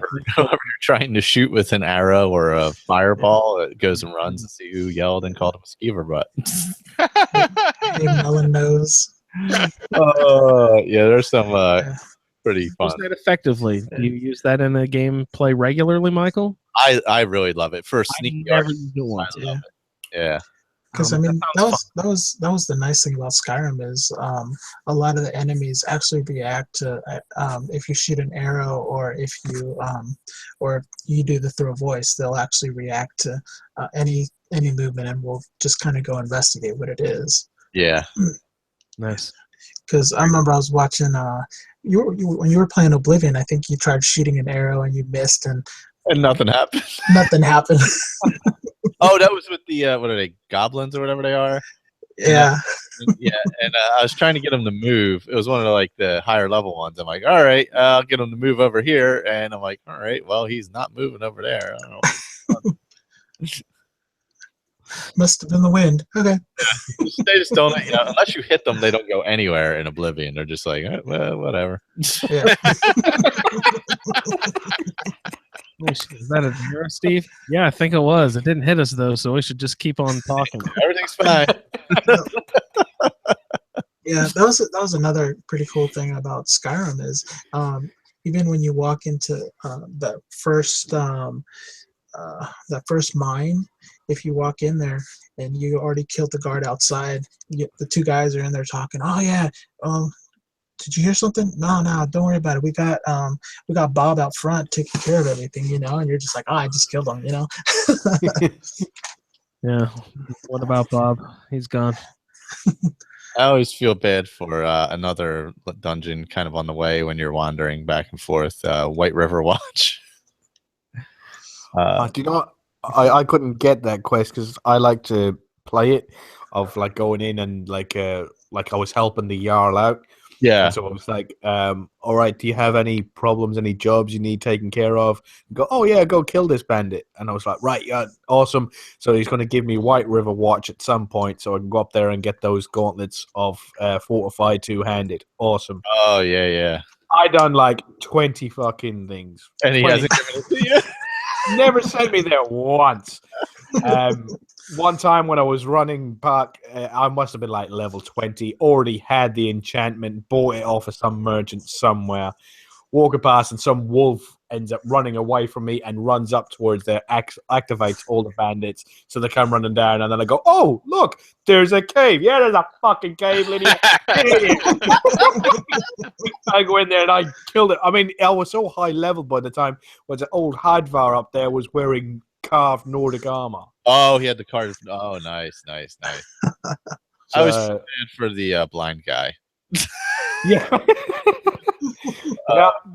Difference between archers and two-handed. There it is. He wants to shoot a blind guy with a bow and an arrow with a bag of sticks in the back and steal his empty book. I just want to go upstairs and face off a giant dude with two-handed war axe and Nord, well, whatever it is. I'm so angry.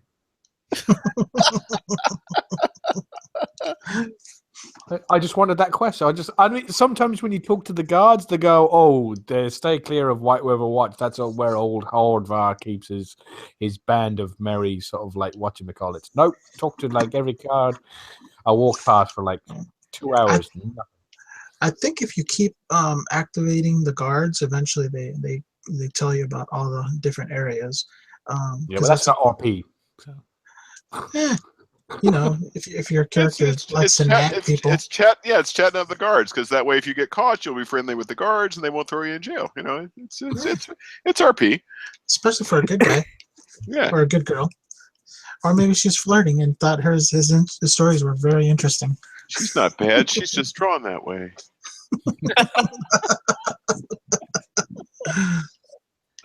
Sorry to interrupt, but before we close out, we need to make sure we close up this quest specifically. You get an enchanted item from Balgroof, nothing from Farengar, really. You overhear a conversation between Farengar and Delphine, which leads us off into the next portion of the quest, which we'll get into next time. Also, Balgroof needs you to interact with him, but he's like upstairs and you can't interact with him until he has a conversation with Inerith? No. What's her name? I have no idea. Ilarith, yeah. Ilarith. But that's where we'll leave it for the questing portion. What else? Did Balgroof give us anything else? There was an enchanted item. I assume some gold, maybe a leveled amount of gold or something. Yeah, and you're allowed to buy property in this is the most important part in Colin's life. No, it's not. Oh, sorry, it's not? No. That's after. Because you kind of like ended it. So you ended, this is the last part of the quest that we're supposed to do for this run. But at the end of this one, it directly leads into it. I mean, you can't sort of like finish that quest and then run off and then like do like 30 levels of leveling up. I took off, but yeah. So you don't get your one true love until after you get back from the next portion. Then right. Yeah, that's. I'm sorry. Yeah. That sucks that I organized it like that because we don't have an easy access to housing until the second episode. That's so everyone has had to find free housing. Where does everyone storing their stuff? I have Mournfallow Manor, I believe it's a mod. Oh no! At the end of it, I went fuck Andrew, and I continued on and went done with the quest. Jeremy did that as well. I think Pat did that as well. No. I just was keeping my stuff on me and like selling stuff so that I was just toting it around. No, I eventually bought the one. The one in Whiterun. Breeze Home. Yeah, I just eventually bought Breeze Home. You gotta have like a barrel or something somewhere. You know what I mean? I was being very minimalist. Cause I was just selling everything that I couldn't carry with me. That's incredible. It was only like 10 levels or something, and it wasn't that big a deal. That was another thing when I was a brand new player of Skyrim that took me a very long time to get used to was inventory management and what to carry, what not to carry. We need to before we close out the show, go around and mention one embarrassing thing that we didn't know or something that we figured out way too late or something like that. But Pat, was there anything you wanted to mention, like just off the top of your head? Not really anything specific other than my first face plant off a mountainside was spectacular. It gave me a suicide cam that was just beautiful. My character just bounced down the mountainside. It was a thing to behold. But the embarrassing thing, it was beautiful ragdoll physics. Yeah. The funny thing, the story to tell myself was, I think we're all like used to Bethesda weird random glitches, and so I was kitting out Breeze Home. I was getting all spiffed up. The last thing I bought was my own like upgraded bedroom, and I went up the stairs to check it out, and there was no bed there. It's like fuck. They screwed up and took my bed away. It didn't give me a bed. I went around, and I reloaded a save, and I redid the thing, and I did the thing, and the thing, and the thing. And I went back the last time, and I looked, oh, wait, they put a door in. So my bed was behind the door. So it's like they not only do they give me a new bed, they put it behind a private door now, but it's like, oh, sorry. He's on the phone. He's throwing. Yeah, that's right. Yeah, I'm gonna go go. kick that steward's ass because he ripped me off. Colin, was there anything that you realized much later on that you thought that should have been obvious earlier? Yeah, I don't know about should have been obvious because I still think I couldn't figure out shouts properly. This is on my very first playthrough, and it was the whatchamacallit, the whirlwind sprint shout. So I didn't know. I wasn't listening to what he was saying and how to change this, but he was just telling me from the sprint from this place to that place, and I couldn't figure it out. So I was too slow on my heavy armor. So every time, in the case where I needed to use whirlwind sprint, I just strip all my armor off and then run like the wind. Sprint as hard as I fucking can, and that's how I got through the quest up at was at High Hrothgar, and that's how I got through the dungeon at Oostengrav. It's just had to strip off naked and then run like fuck. I can't believe you actually made it. That's incredible. You got through Oostengrav? That's amazing. Yeah. Through those, you're supposed to only be able to make it through there by using the shout that you earned there, the whirlwind sprint. But if you strip down to your skivvies, you can actually shuffle through there quick enough. That's amazing. I'm pretty sure. I mean, it was quite a while ago, but yeah, it took me ages to figure out that one. I think I figured out the shouts like in my 30s or something like that. Yeah, it's interesting that it takes into account the armor that you're wearing, but eventually once you get all the perks from the heavy armor tree, there's no difference between heavy armor and light armor, and you're sprinting. But that's way in the future. So. And Ordinator and stuff changes that, which we'll get into a lot more in future episodes, of course. I really like the restoration tree. Because first and foremost, guys, one of my main complaints about restoration is that, it's great to be able to heal yourself, but it's not very useful for battle. So, because unless you have lots of followers around you and you're constantly healing them, then yes, I can see how that's useful. But Skyrim's not so much built around for you to be the healer at the back of a party warring. You know what I mean? It's built for you to be at the front doing most of the attacks, or at least being involved in the range while someone else is up doing the close up stuff. It's not really meant for you to be hanging back doing the healing portion, which I understand is a big role in lots of role-playing games. So I always felt that it needed more in the restoration tree. But what it does is it opens it up and makes it so that restoration makes you have the ability to not only heal yourself, but manipulate the healing abilities of your enemies, therefore actually doing damage, health.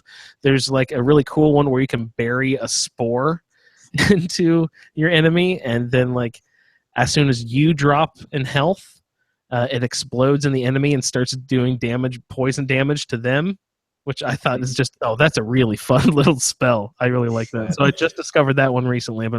But the main thing is your restoration spells now have a school where they do damage, which is just an amazing addition, and I really like that. Yeah. Have you found the 3 rings spell?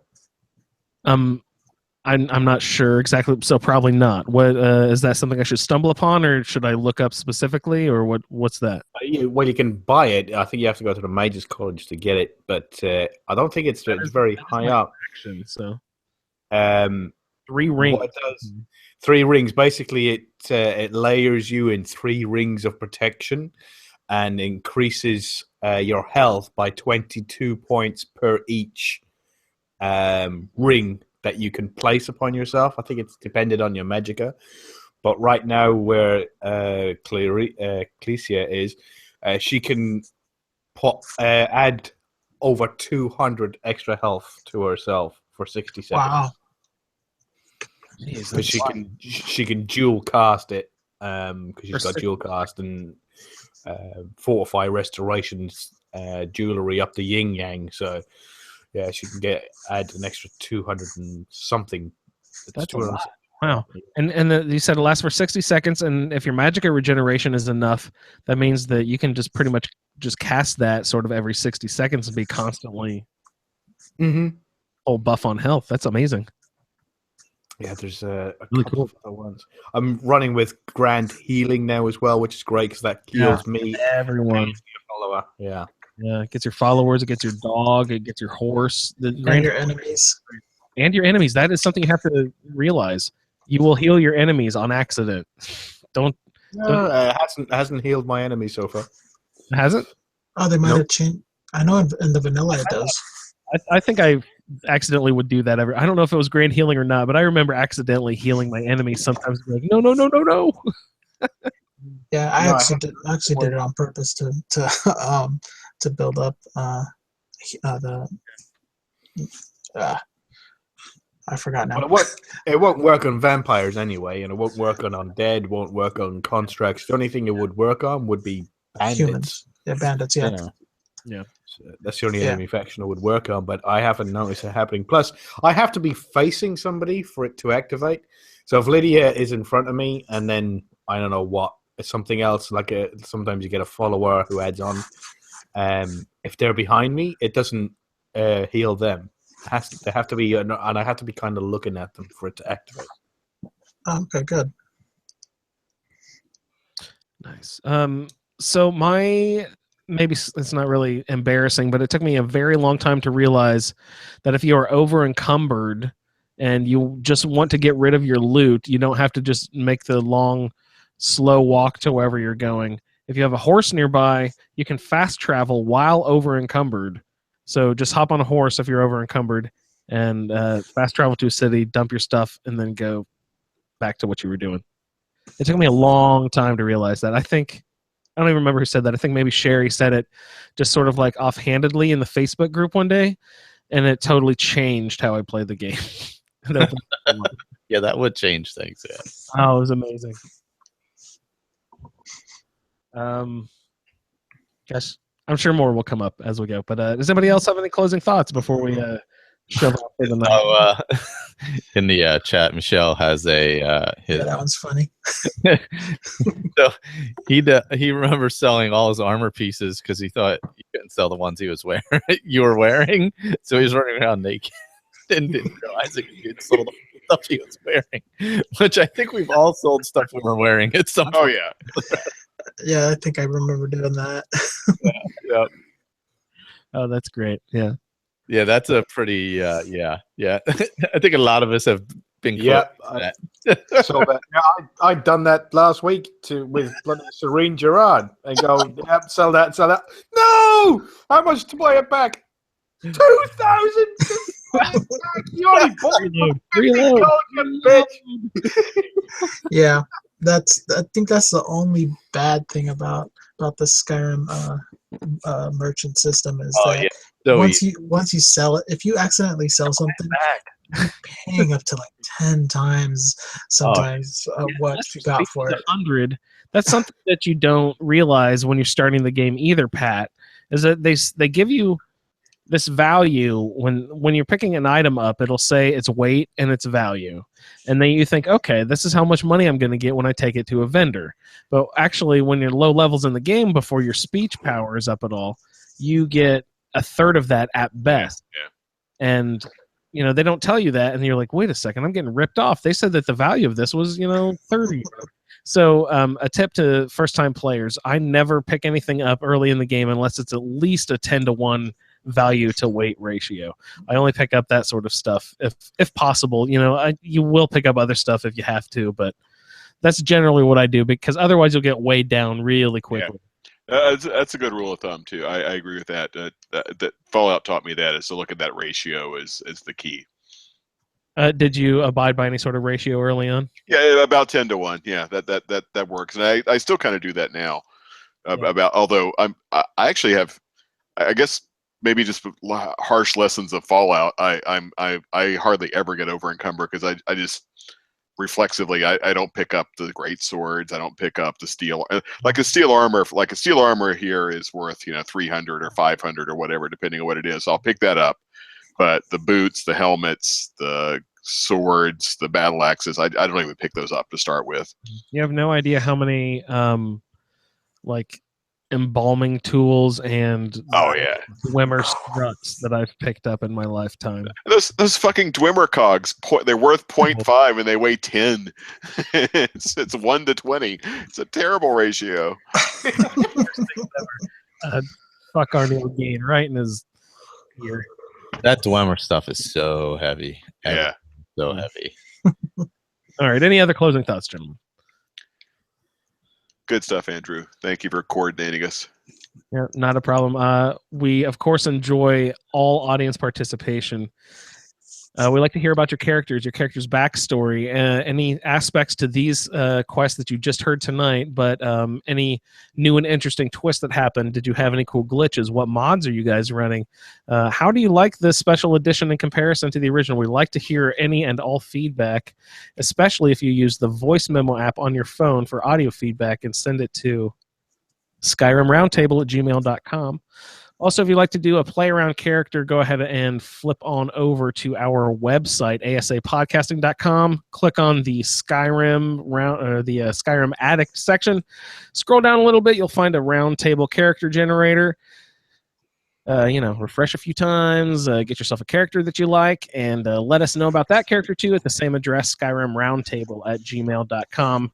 And we'll get your feedback played on the air. We love the character and feedback interaction with our community, and join in the Facebook group and all that. I'm sure this information will be in the outro notes. Michael, you have any show business you need to get through before I close out?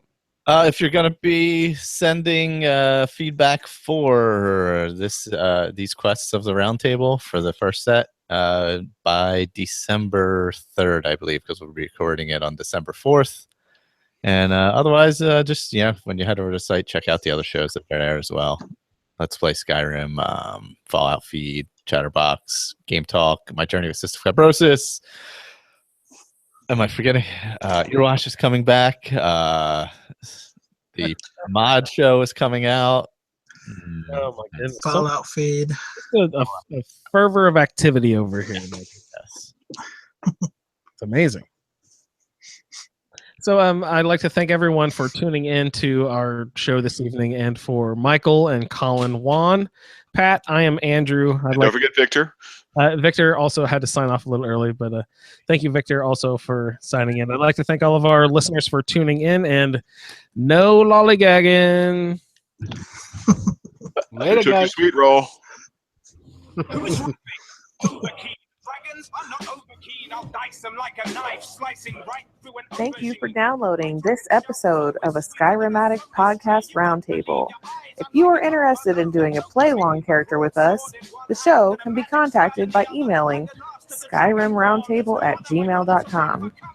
For the Skyrim Random Stats Character Generator, the Roundtable schedule, our Amazon link, and all other show information, please head on over to asapodcasting.com, where you will find the Fallout Feed, My Journey with CF, a Skyrim Addict podcast, the Chatterbox, ASA Game Talk, our YouTube channel, as well as other content. Your 5-star review on iTunes is greatly appreciated. Once again, thank you for downloading, and no lollygagging.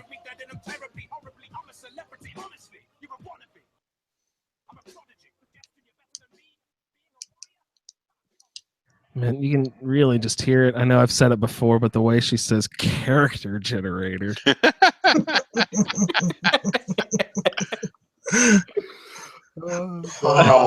nerds.